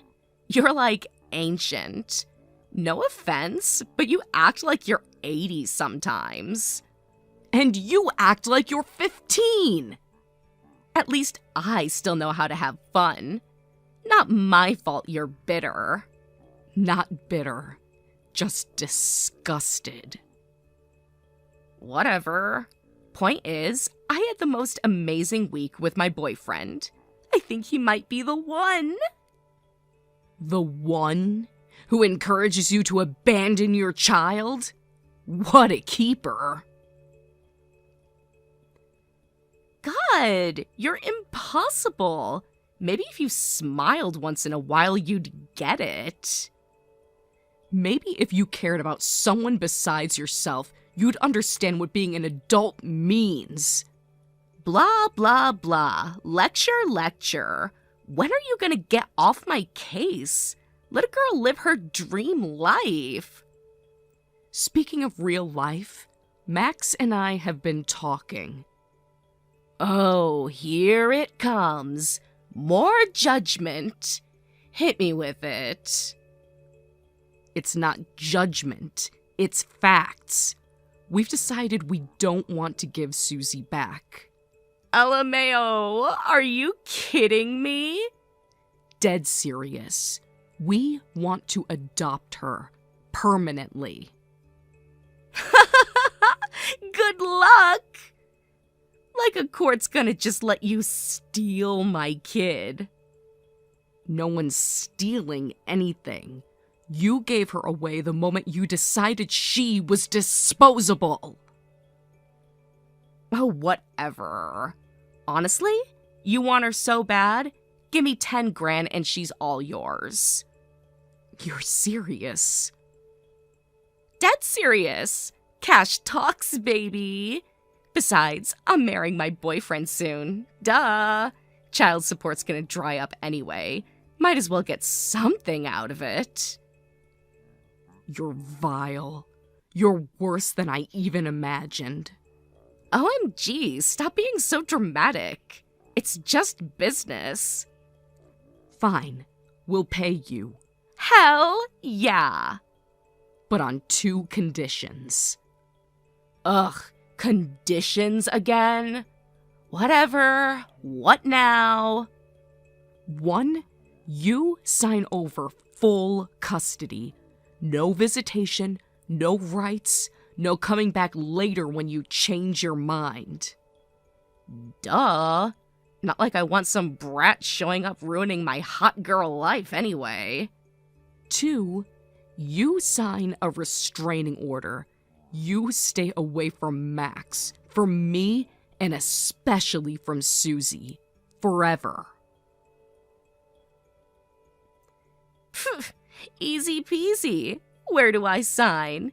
Just make sure the check clears, girl. It's not going to be a check. It's going to be official, notarized, signed paperwork. No loopholes, no drama. LOL, whatever. Give me my money and you'll never hear from me again. Good. That's exactly what Susie deserves. OMG, can we wrap this up already? I got a mani-pedi appointment in like an hour. Priorities, you know. Trust me, Nora. I know exactly where your priorities are. And soon, you'll be nothing but a bad memory. Bye! Have fun.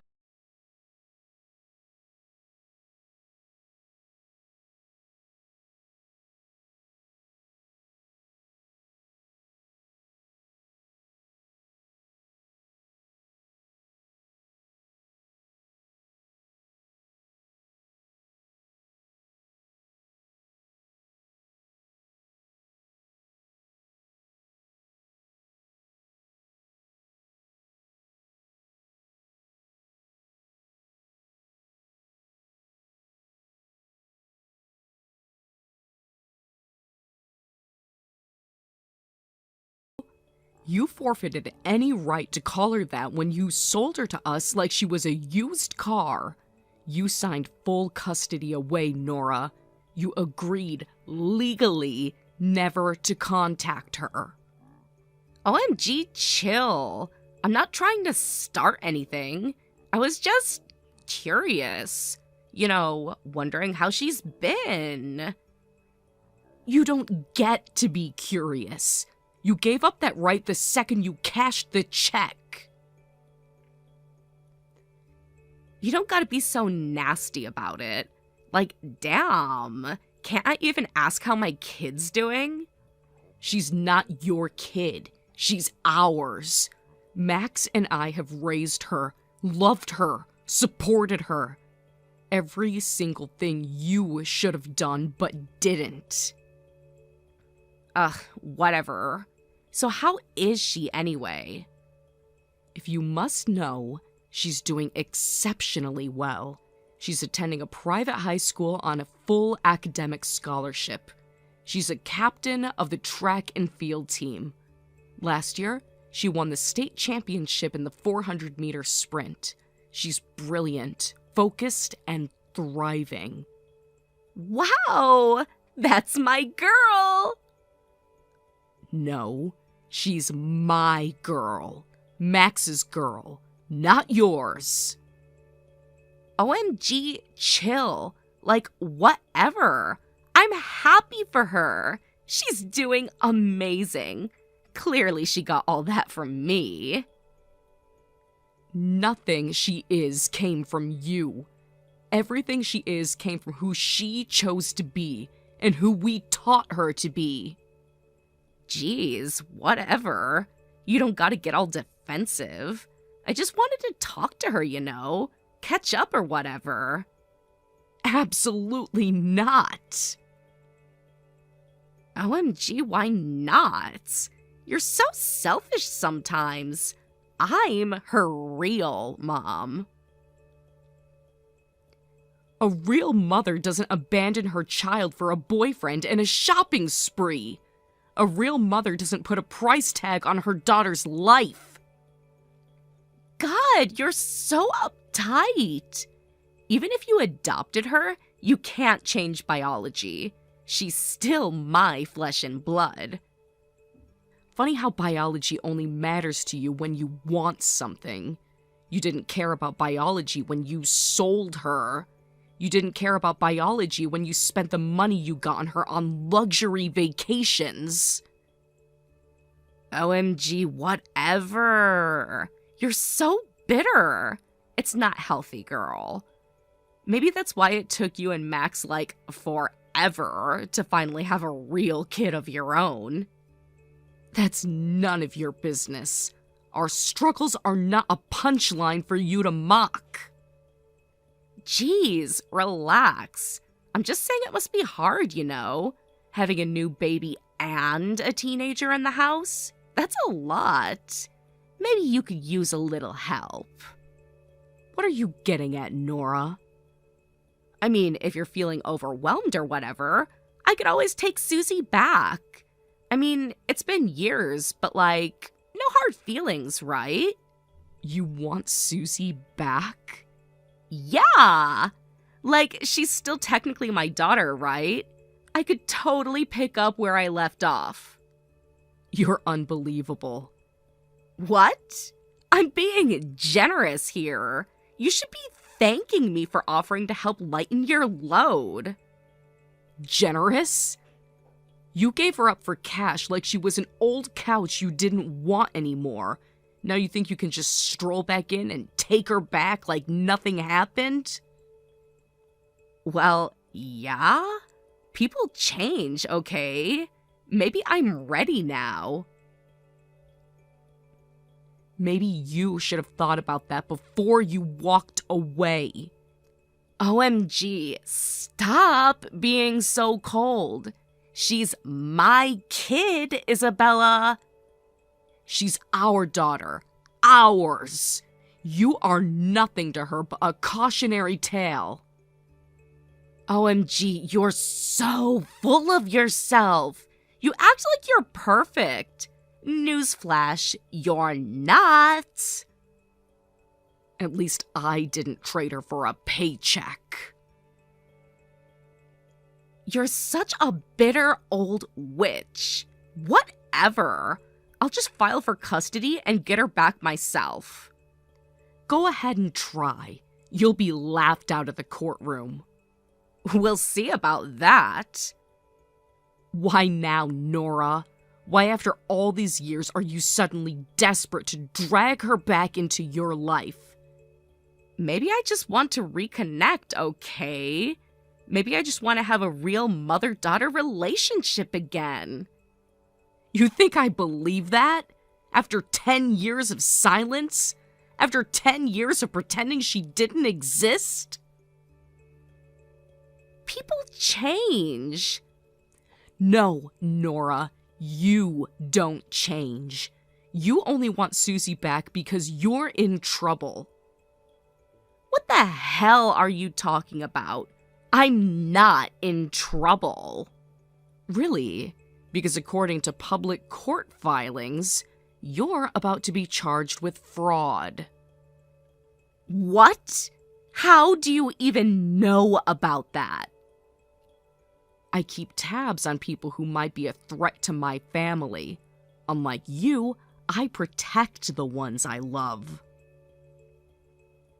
You're lying. You have no idea what you're talking about. You never notified the court that you gave Susie up. You kept collecting child support from her biological father even after you signed her away. That's fraud, Nora. And now you're going to have to pay back every cent you stole. OMG, no. You don't get it. It wasn't like that. It's not my fault the system's all confusing. It's your fault you chose money over your daughter. Again. Please, Isabella, you don't understand. If they see I have Susie back, maybe they'll go easy on me. Maybe they'll think it was all a misunderstanding or something. It's too late for that.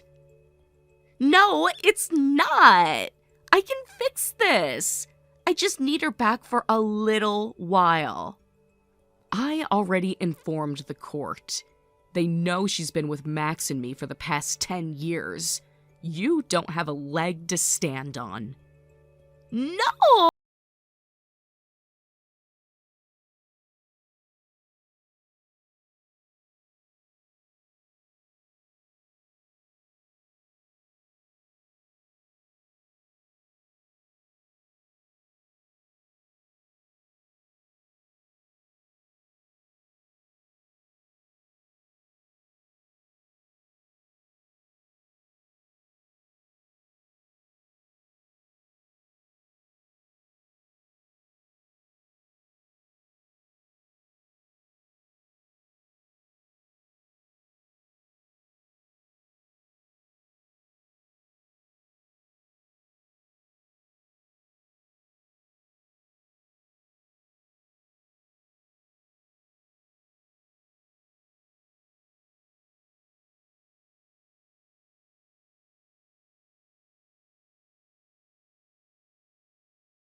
It's a miracle he even tries.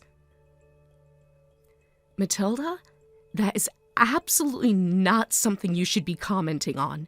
And frankly, it's deeply disturbing that Derek would discuss those kinds of things with you. Why shouldn't he? I'm his mother. He comes to me for advice like any good son would. This is completely inappropriate. Our marriage is between us. You have no place in our bedroom conversations.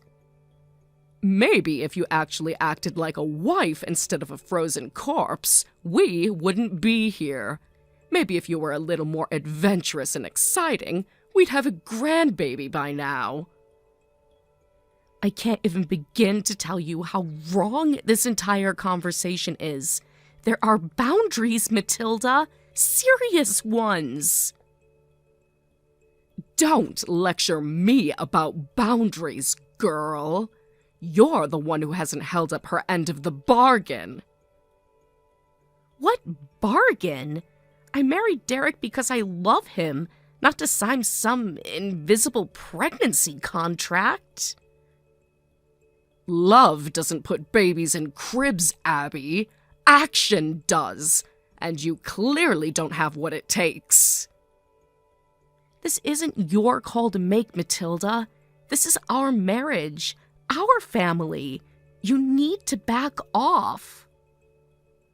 Too late for that. Derek's been thinking about divorce, you know. He's tired of waiting. He wants a real wife who can give him what he needs. There's no way Derek said that. He did. And you know what? I agree with him. Your probationary period is over. Probationary period?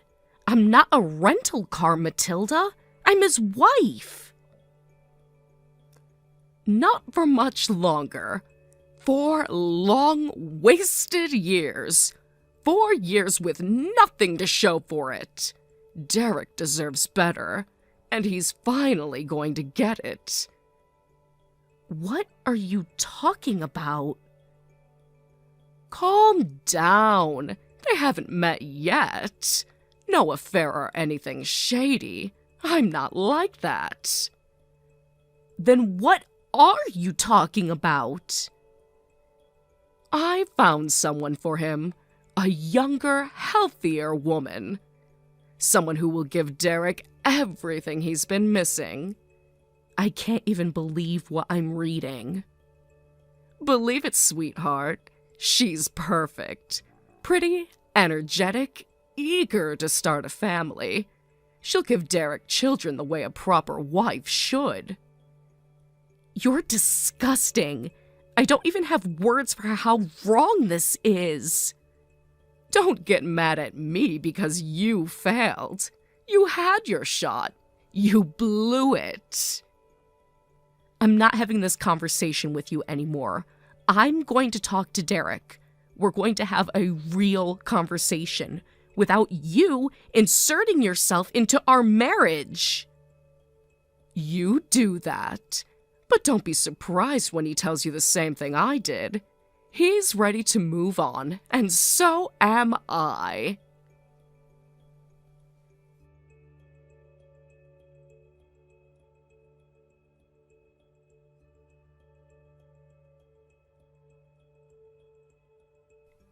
Hey there, Derek. I just got done with a very interesting conversation with your mother. Want to guess what she decided to share with me? Why are you so upset? She just cares about us, that's all. She knows intimate details about our sex life, Derek. How could you possibly think that's normal? She asked me how our relationship was doing. What was I supposed to do? Lie to my own mother? Yes, Derek. That's exactly what you were supposed to do. Or better yet, you should have told her it was none of her business, like any normal husband would. Honestly, how could you allow your mom to be so nosy? Don't talk about my mom like that. She was just trying to help. Help? Do you hear yourself right now? There are boundaries, Derek. Your mother has no business knowing what happens in our bedroom. You're the one making this into a big deal. If you weren't so negative all the time, maybe you'd have a better relationship with her. Unbelievable. You really think this is my fault? You're always criticizing her. What do you expect? She's just looking out for me. Okay, so that's not going to do it for you, huh? All right, I've got plenty more to talk to you about. Let's move on to round 2. Care to explain why she thinks you want to divorce me? Look, what do you expect me to do? You still haven't gotten pregnant, Abby. We've been trying for 4 years. So that's it? Because I haven't given you a baby on your mother's schedule, you want a divorce? It's not just that. You never even try to make things exciting. Maybe if you'd wear the costume I asked you to wear, things would be better. Are you serious right now? You think fertility issues are solved by dressing up like a French maid? My mom said it might help. You never even consider trying what she suggests. Oh my God! You're a full-grown man taking sex advice from your mother! Don't say it like that. You're twisting everything. Am I? Tell me, Derek, at your big age, how is it normal for your mother to be this involved in your marriage? You're just being mean. I'm telling my mom you said that about her. Thanks for proving my point. You can't even stand up for yourself without running to her first. You're impossible. You never appreciate anything I do. You never do anything without her approval. Maybe if you respected her more, things wouldn't be this way. Maybe if you respected me more, we wouldn't be having this conversation at all. Whatever. You're just bitter because you can't do the one thing a wife's supposed to do. Oh, you mean get pregnant on demand like a prize cow? Grow up, Derek. If you're not gonna give me a baby and you're just gonna keep being a jerk to me and my mom, then yeah, maybe I do want a divorce. Good. At least now you're finally saying it out loud. Don't act all righteous. You brought this on yourself. No, Derek. You and your mother brought this on yourselves. I spent 4 years trying to build a real marriage with you, but it turns out I wasn't married to a man. I was married to a little boy who still needed his mommy to tell him what to do. Stop it! You're being so unfair. You think this is unfair? What's unfair is the way you let your mother humiliate me. What's unfair is the way you chose her over me every single time.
You lying little snake! I knew you were hiding something from us. Matilda? What on earth are you talking about now? Don't you dare play dumb with me. I saw you today, walking around town with that child. Okay. And? And? You think I wouldn't recognize my own grandson when I see him? Matilda, seriously, I have no idea what you're talking about. Don't lie to me! You've been hiding Derek's child all this time, haven't you? You kept him away from his father. You kept him away from me. Wow, you're really jumping to conclusions here. Answer the question, Abby. Do you have a child? Yes, I do. I knew it. I knew you were a liar all these years. But he's not Derek's child. Oh, please. Don't insult my intelligence. I saw him with my own 2 eyes. That boy's at least 4 years old. You're wrong, Matilda. He's not 4. He's 2. 2? Don't you dare lie to me again. I'm not lying. He just turned 2 last month. I've raised children myself, you little witch. I know what a 4-year-old looks like. Congratulations. You're still wrong. You're just saying that to cover your tracks. You can't fool me, Abby. I know that boy is Derek's. He's not. End of story. End of story? End of story? You're not getting away with this. There's nothing to get away with, Matilda. You and Derek made your choices. You wanted me gone, remember? You ran off with my grandson! No, I had a child with someone else years after Derek and I divorced. Liar! I saw the way that boy smiled, just like Derek when he was little. Matilda, genetics don't work like that.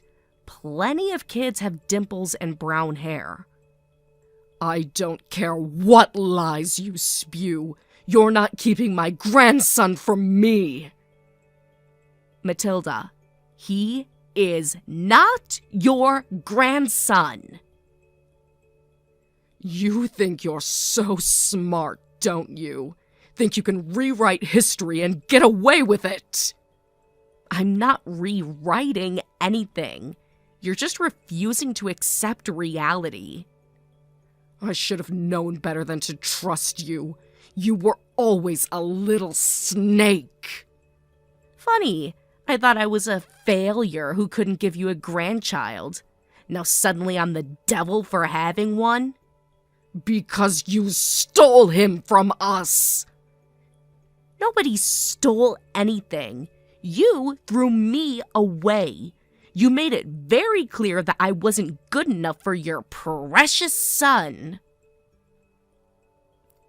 You tricked him somehow, didn't you? You got pregnant right before the divorce and hid it. You really think I'd hide a pregnancy for 9 months and a baby for 4 years? Seriously? You're cunning enough. You've always been a schemer. Matilda, you're embarrassing yourself. Just stop. I'm not letting this go. I'm getting a lawyer. I'll make sure that boy comes back where he belongs. Go ahead. File whatever lawsuits you want. You'll lose, because there's no biological connection between your family and my son. We'll see about that. We will. And you'll end up looking even more foolish than you do right now.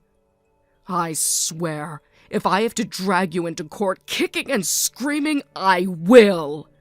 You do whatever you need to do, but you are not touching my son. I won't let you poison him against us. He's family. He belongs with us. He belongs with me, his real mother, not some bitter, controlling woman obsessed with bloodlines and appearances. You wretch! I will not be ignored! You're not being ignored. You're being told no, something you've clearly never heard enough in your life. This isn't over, Abby. Not by a long shot. For your sake, I hope it is. You've already humiliated yourself enough for one lifetime.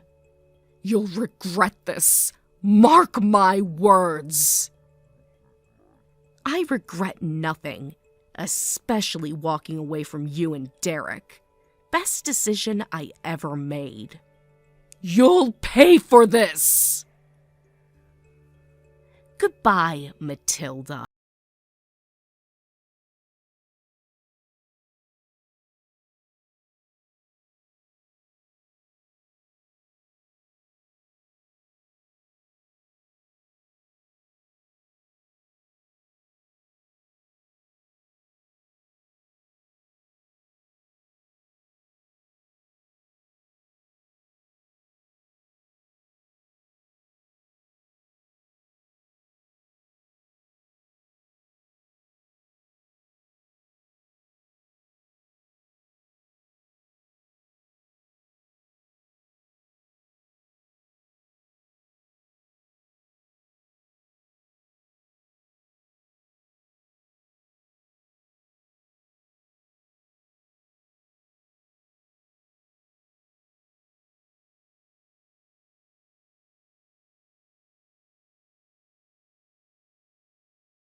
You're insane! They're gonna realize it's all just a misunderstanding!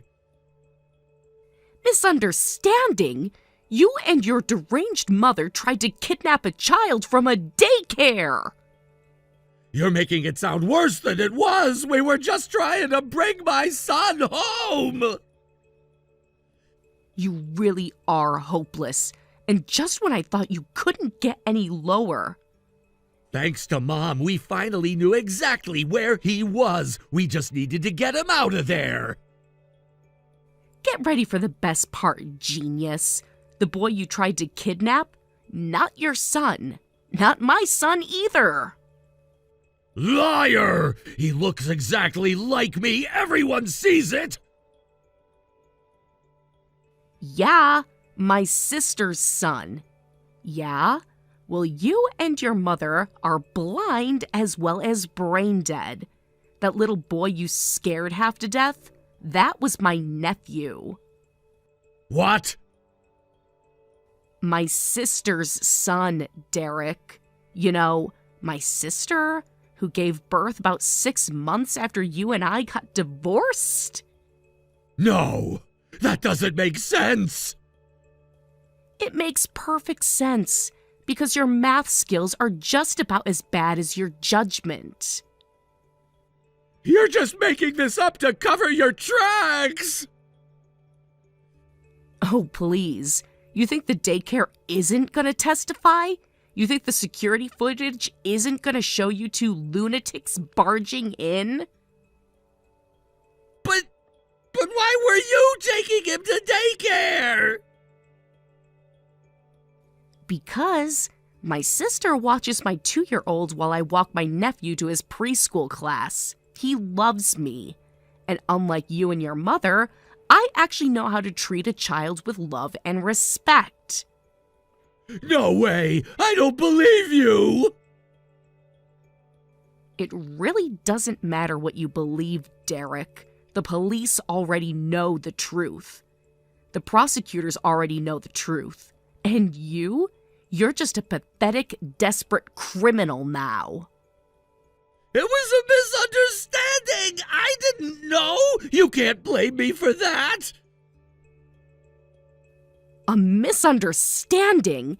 You stormed into a locked daycare. You scared every child in that building half to death. They had to put the whole campus on lockdown. I just wanted my son back! He's not your son! He never was. And now you've traumatized a room full of innocent children because you couldn't accept reality. I didn't mean to! Please, Abby, you have to understand. Oh, I understand perfectly. You are exactly the selfish, brainless man your mother raised you to be. Please, Abby, tell them it was a mistake. Tell them I'm sorry. You think an "I'm sorry" is going to fix what you did? You think those terrified little kids are just going to forget the crazy man who tried to drag one of them out of class? I wasn't trying to hurt anyone. Intentions don't erase consequences, Derek. You're lucky they didn't shoot you on sight. Please, Abby, I'll do anything. Don't let them throw me in jail. You earned every single day you're about to spend behind bars. And if there's any justice in the world, you'll have plenty of time to reflect on all the ways you failed as a man. Abby, please, I'm begging you. Save your breath. I'm not wasting one more second of my life worrying about you. You're not my problem anymore. I'm sorry. I'm sorry for everything.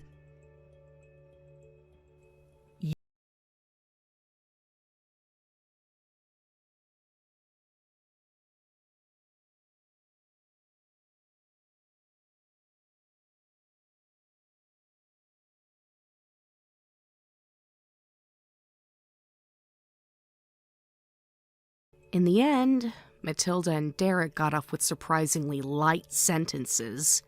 Their lawyer spun the entire trial into a story about their naivety and poor judgment.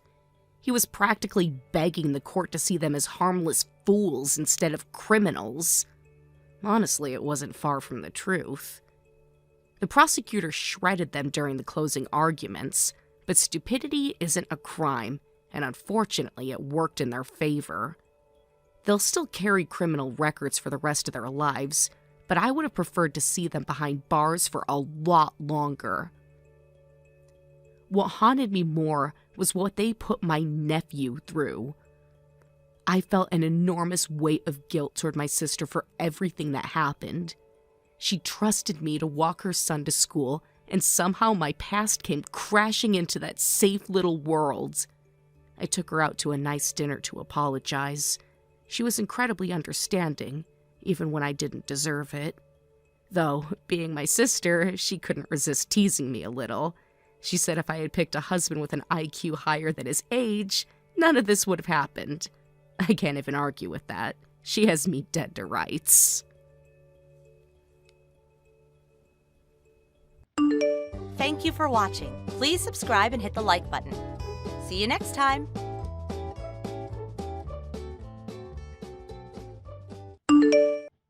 Hey, you've been getting home later and later lately. Is everything okay? Not this again. Why can't you just let me have a little fun without blowing up my phone every 5 minutes? I'm not blowing up your phone, I'm just concerned. It's almost 3 in the morning, Connie. You didn't even tell me you were going out tonight.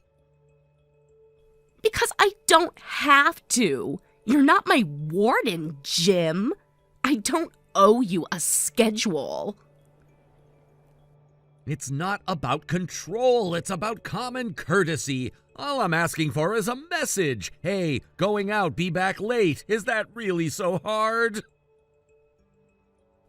Maybe you should get a hobby instead of waiting around like some sad little puppy. Maybe you could act like you're married instead of single. Wow, look at you, throwing a tantrum.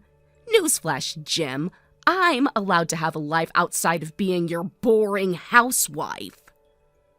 You're allowed to have a life, but you're not allowed to treat me like a human wallet while you do it. Oh my God, are you seriously bringing this up right now? I swear, you are obsessed with money. I'm obsessed with trying to figure out why my credit card statement contains about $1,500 in charges I didn't make. You seriously thought I wouldn't notice that massive charge? Honestly, yeah. I figured you'd be too busy working to bother checking. So the plan was to spend my money and just pray I didn't notice? It's called trust, Jim. Maybe you should look it up sometime. Trust isn't blowing thousands of dollars on clothes, jewelry, and spa days while lying about it. What's yours is mine, Jim. That's literally the point of marriage. Marriage isn't a license to drain someone dry and leave them with nothing. Stop being so dramatic. It's just money. You'll make more. Yeah, assuming you don't spend us into bankruptcy first. I think you ought to be considering just what sort of position you're in, Jim. Because if you keep bugging me like this, I'll call Daddy. And believe me, Jim, you don't want that. Really? You're gonna threaten me with your father again? Oh, I'm not threatening. I'm promising. All Daddy has to do is make one phone call to your company, close the account, and boom, you're done. You really think this is normal behavior? I think you're lucky to have me at all. Most guys would kill to have a wife this hot and this connected. Most guys would run for the hills. Yeah, well, you're not most guys, Jim. You're my guy. Which means you do what I say, smile while you do it, and stop whining about every little thing. Every little thing? We're not talking about me forgetting to take out the trash. You're blowing through our savings like it's Monopoly money. It's our money. And if you can't handle me spending a little to enjoy life, maybe you shouldn't have married me in the first place. Trust me, I'm thinking about that a lot lately. Keep up that attitude and you're gonna find yourself broke, single, and begging me to take you back. Daddy won't even need to lift a finger. You are unbelievable. You should be thanking me for not already telling him what a miserable husband you are. Yeah, thanks for the favor. Real generous of you. You're welcome. Whatever, Connie. I'm done arguing with you. Enjoy your little party. Don't worry, I will. Unlike you, my friends actually know how to have a good time. Don't wait up for me. Not planning to. Maybe I'll come home tomorrow. Or maybe not. You'll find out when you find out.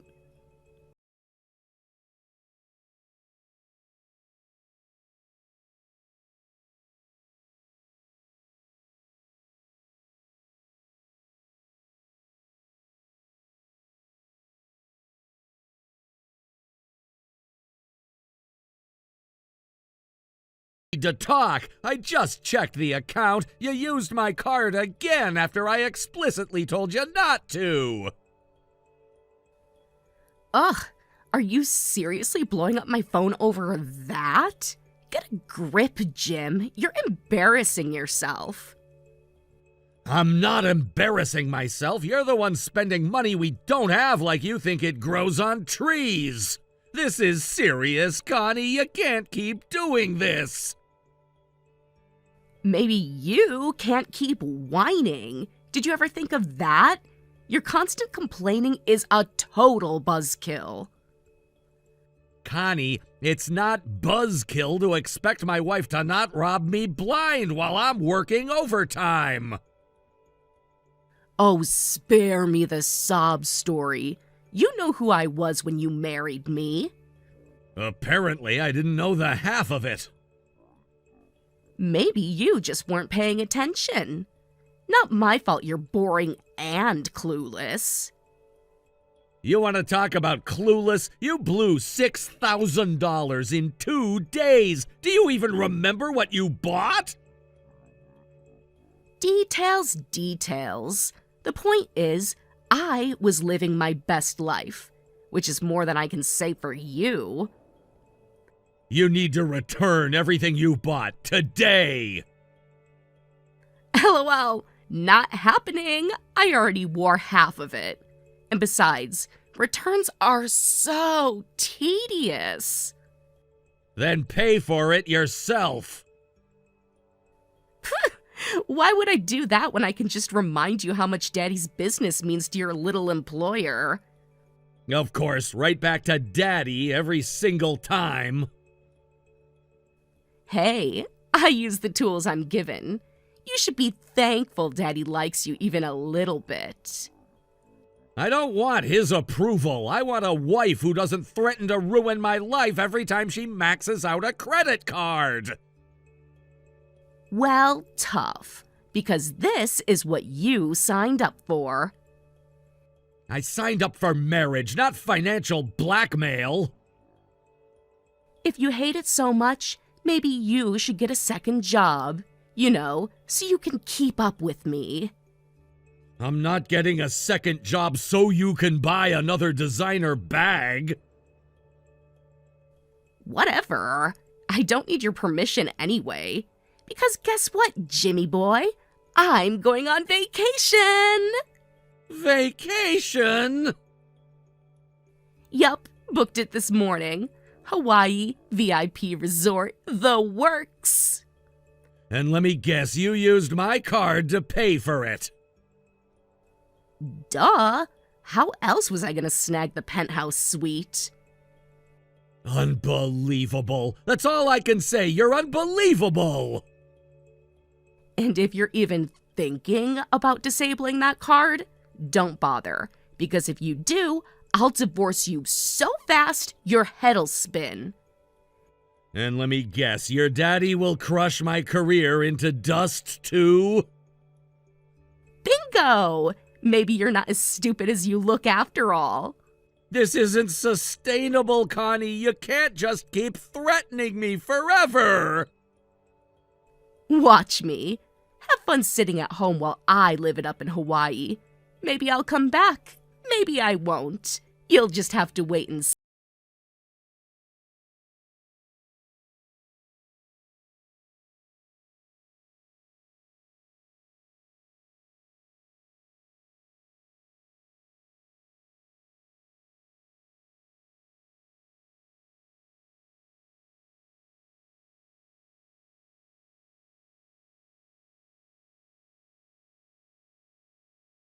Lives.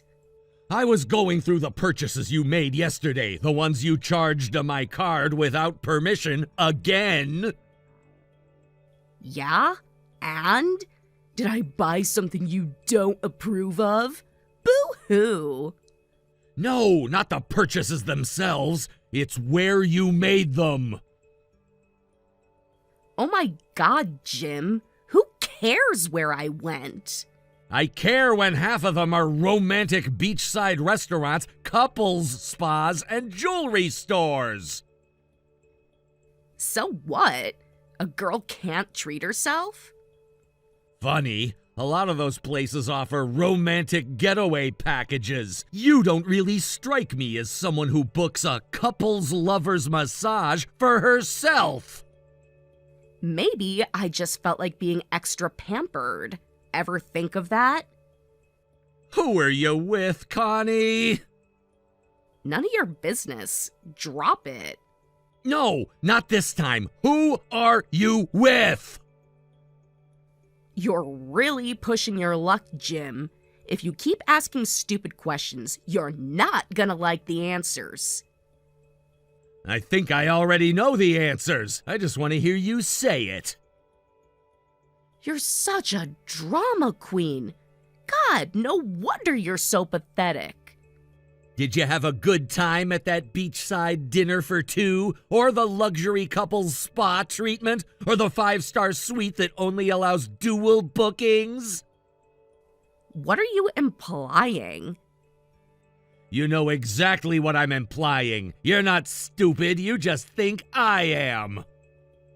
Are you seriously accusing me of cheating on you? I'm not accusing you, I'm stating the obvious. Good, because guess what? I am cheating on you, and I'm not even sorry. Wow. Yeah. Maybe if you weren't such a boring loser, I wouldn't have had to find someone else to keep me entertained. You disgust me. Oh, don't be so dramatic.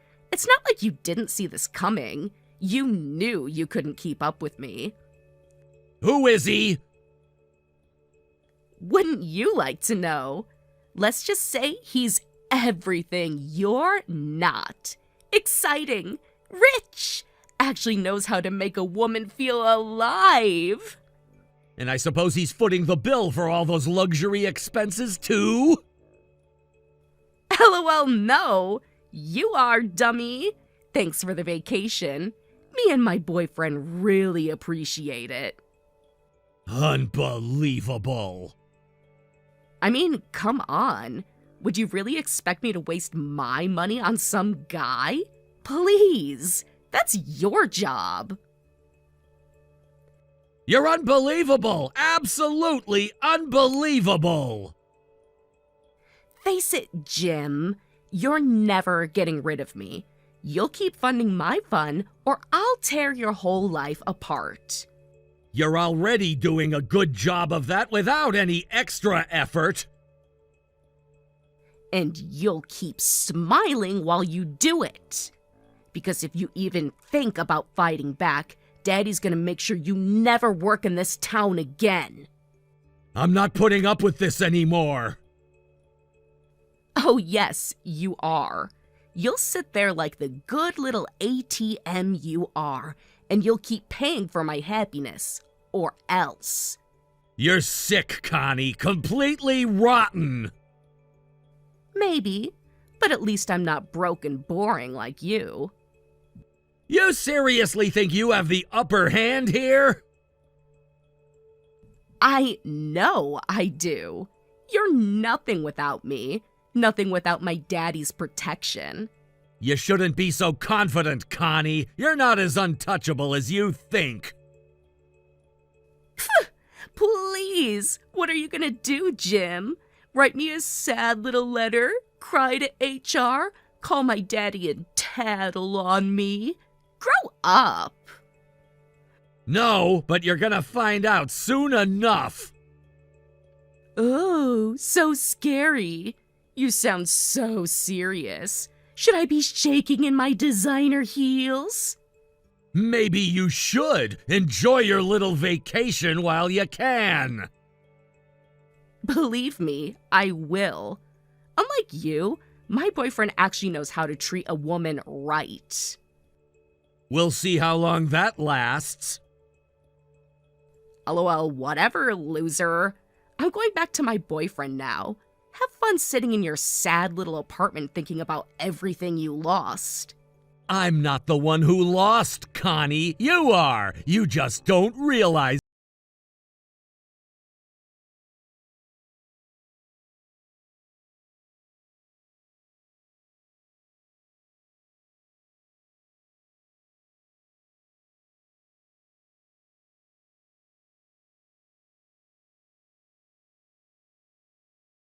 Jim?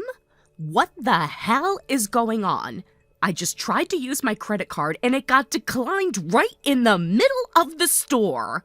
I had a cart full of clothes and everyone was staring at me like I was some kind of criminal. Fix this right now. No mistake, Connie. I had the card disabled this morning, and frankly, it should have been done a long time ago. You can't do that. That's my card too. You had no right to just shut it off without even telling me. It's not your card. It's my personal account under my name alone. And after everything you've pulled, there's no way you're getting another dime out of it.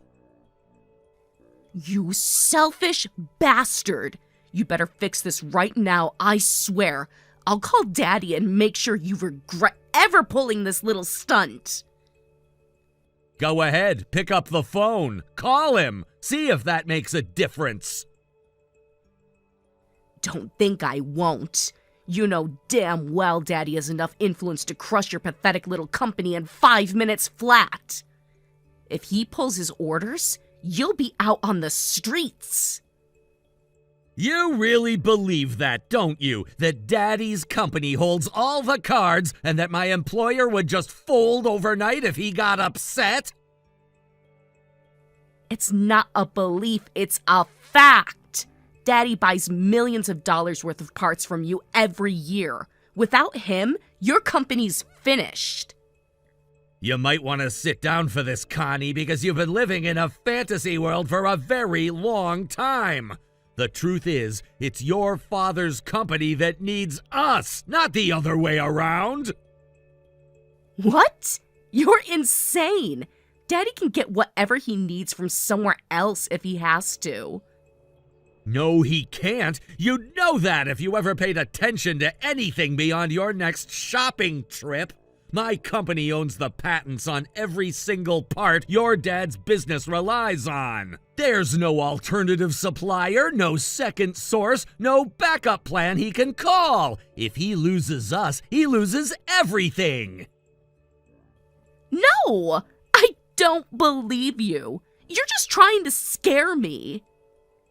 Believe whatever you want, it doesn't change the facts. Your father's entire product line depends on us, and without our shipments, his production comes to a grinding halt.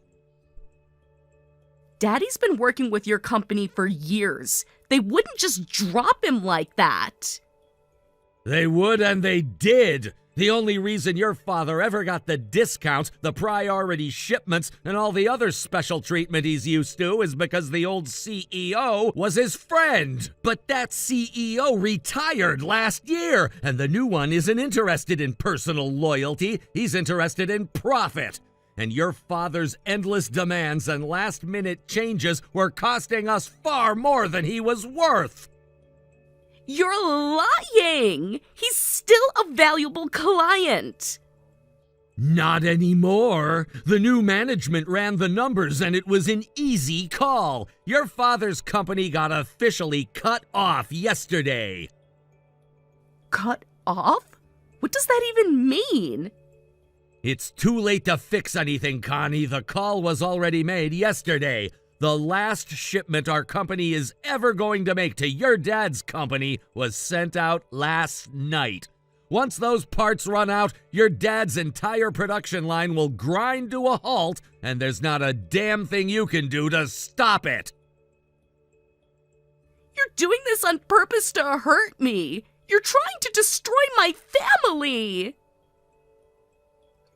No, Connie, you and your father did that all by yourselves. I'm just finally walking away before you drag me down with you. This is what happens when you treat people like pawns, Connie. Eventually, the board flips over. You're seriously unbelievable, Jim. How can you stand there like some smug executioner while you tear apart people's lives without a second thought? Do you even have a soul anymore? If I don't, Connie, it's only because you spent 4 years carving pieces out of it. Every lie you told, every dollar you stole, every time you laughed in my face while you flaunted someone else. You didn't seem to worry about my life back then. Funny how it only matters now that it's your comfort on the chopping block. This isn't the same. Marriage is supposed to mean something. You're supposed to stick by your partner even when things get tough. Marriage means partnership, Connie. Marriage means loyalty, respect, love, none of which you ever gave me. You used me, you drained me dry, you mocked me to my face, you treated me like a paycheck and a punching bag, not a partner. So don't you dare preach about what marriage is supposed to mean. I made mistakes, okay? Everybody makes mistakes. You didn't have to go nuclear. You didn't make mistakes, Connie. You made choices over and over again, and now you finally have to live with them. Whatever. At least I still get to keep all the amazing stuff I bought with your card. So thanks for that, loser. You can keep the junk, Connie. I'm not interested in a single thing you touched. But don't get too comfortable, because you're gonna pay me back every single dollar you stole! Ha!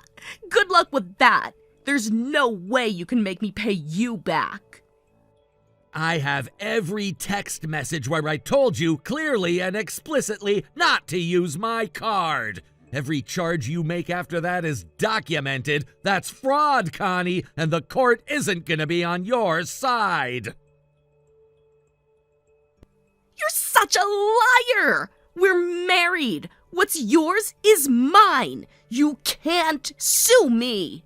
What's yours is mine might sound cute on a pillow, but it's not a legal principle. The credit card is mine, the account is mine, and when you use it without permission, it's theft, plain and simple.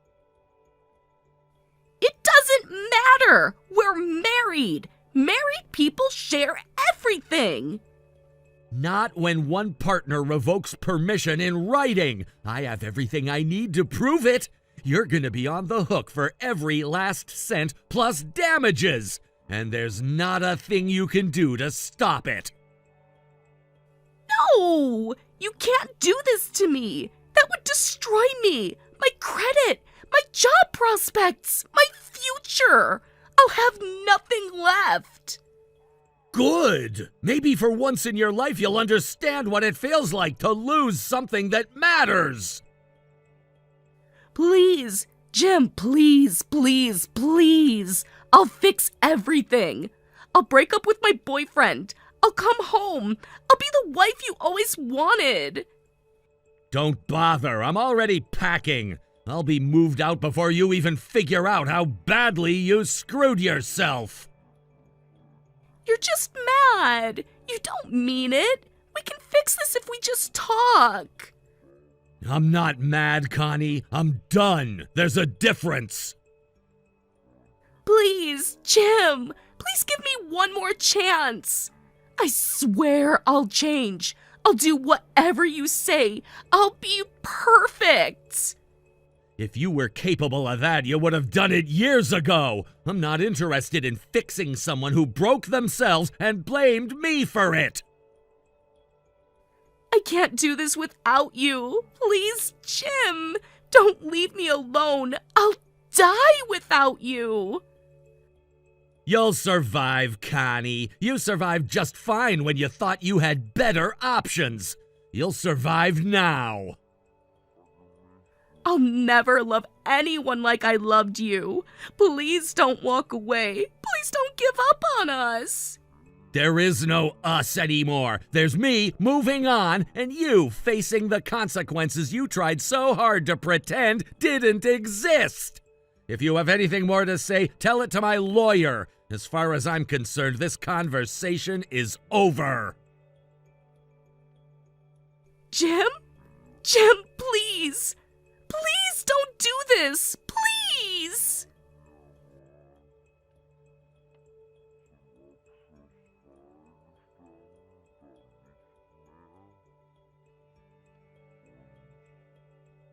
Honestly, if Connie had spent half as much time learning basic legal facts as she did memorizing credit card numbers, she might have saved herself a lot of grief.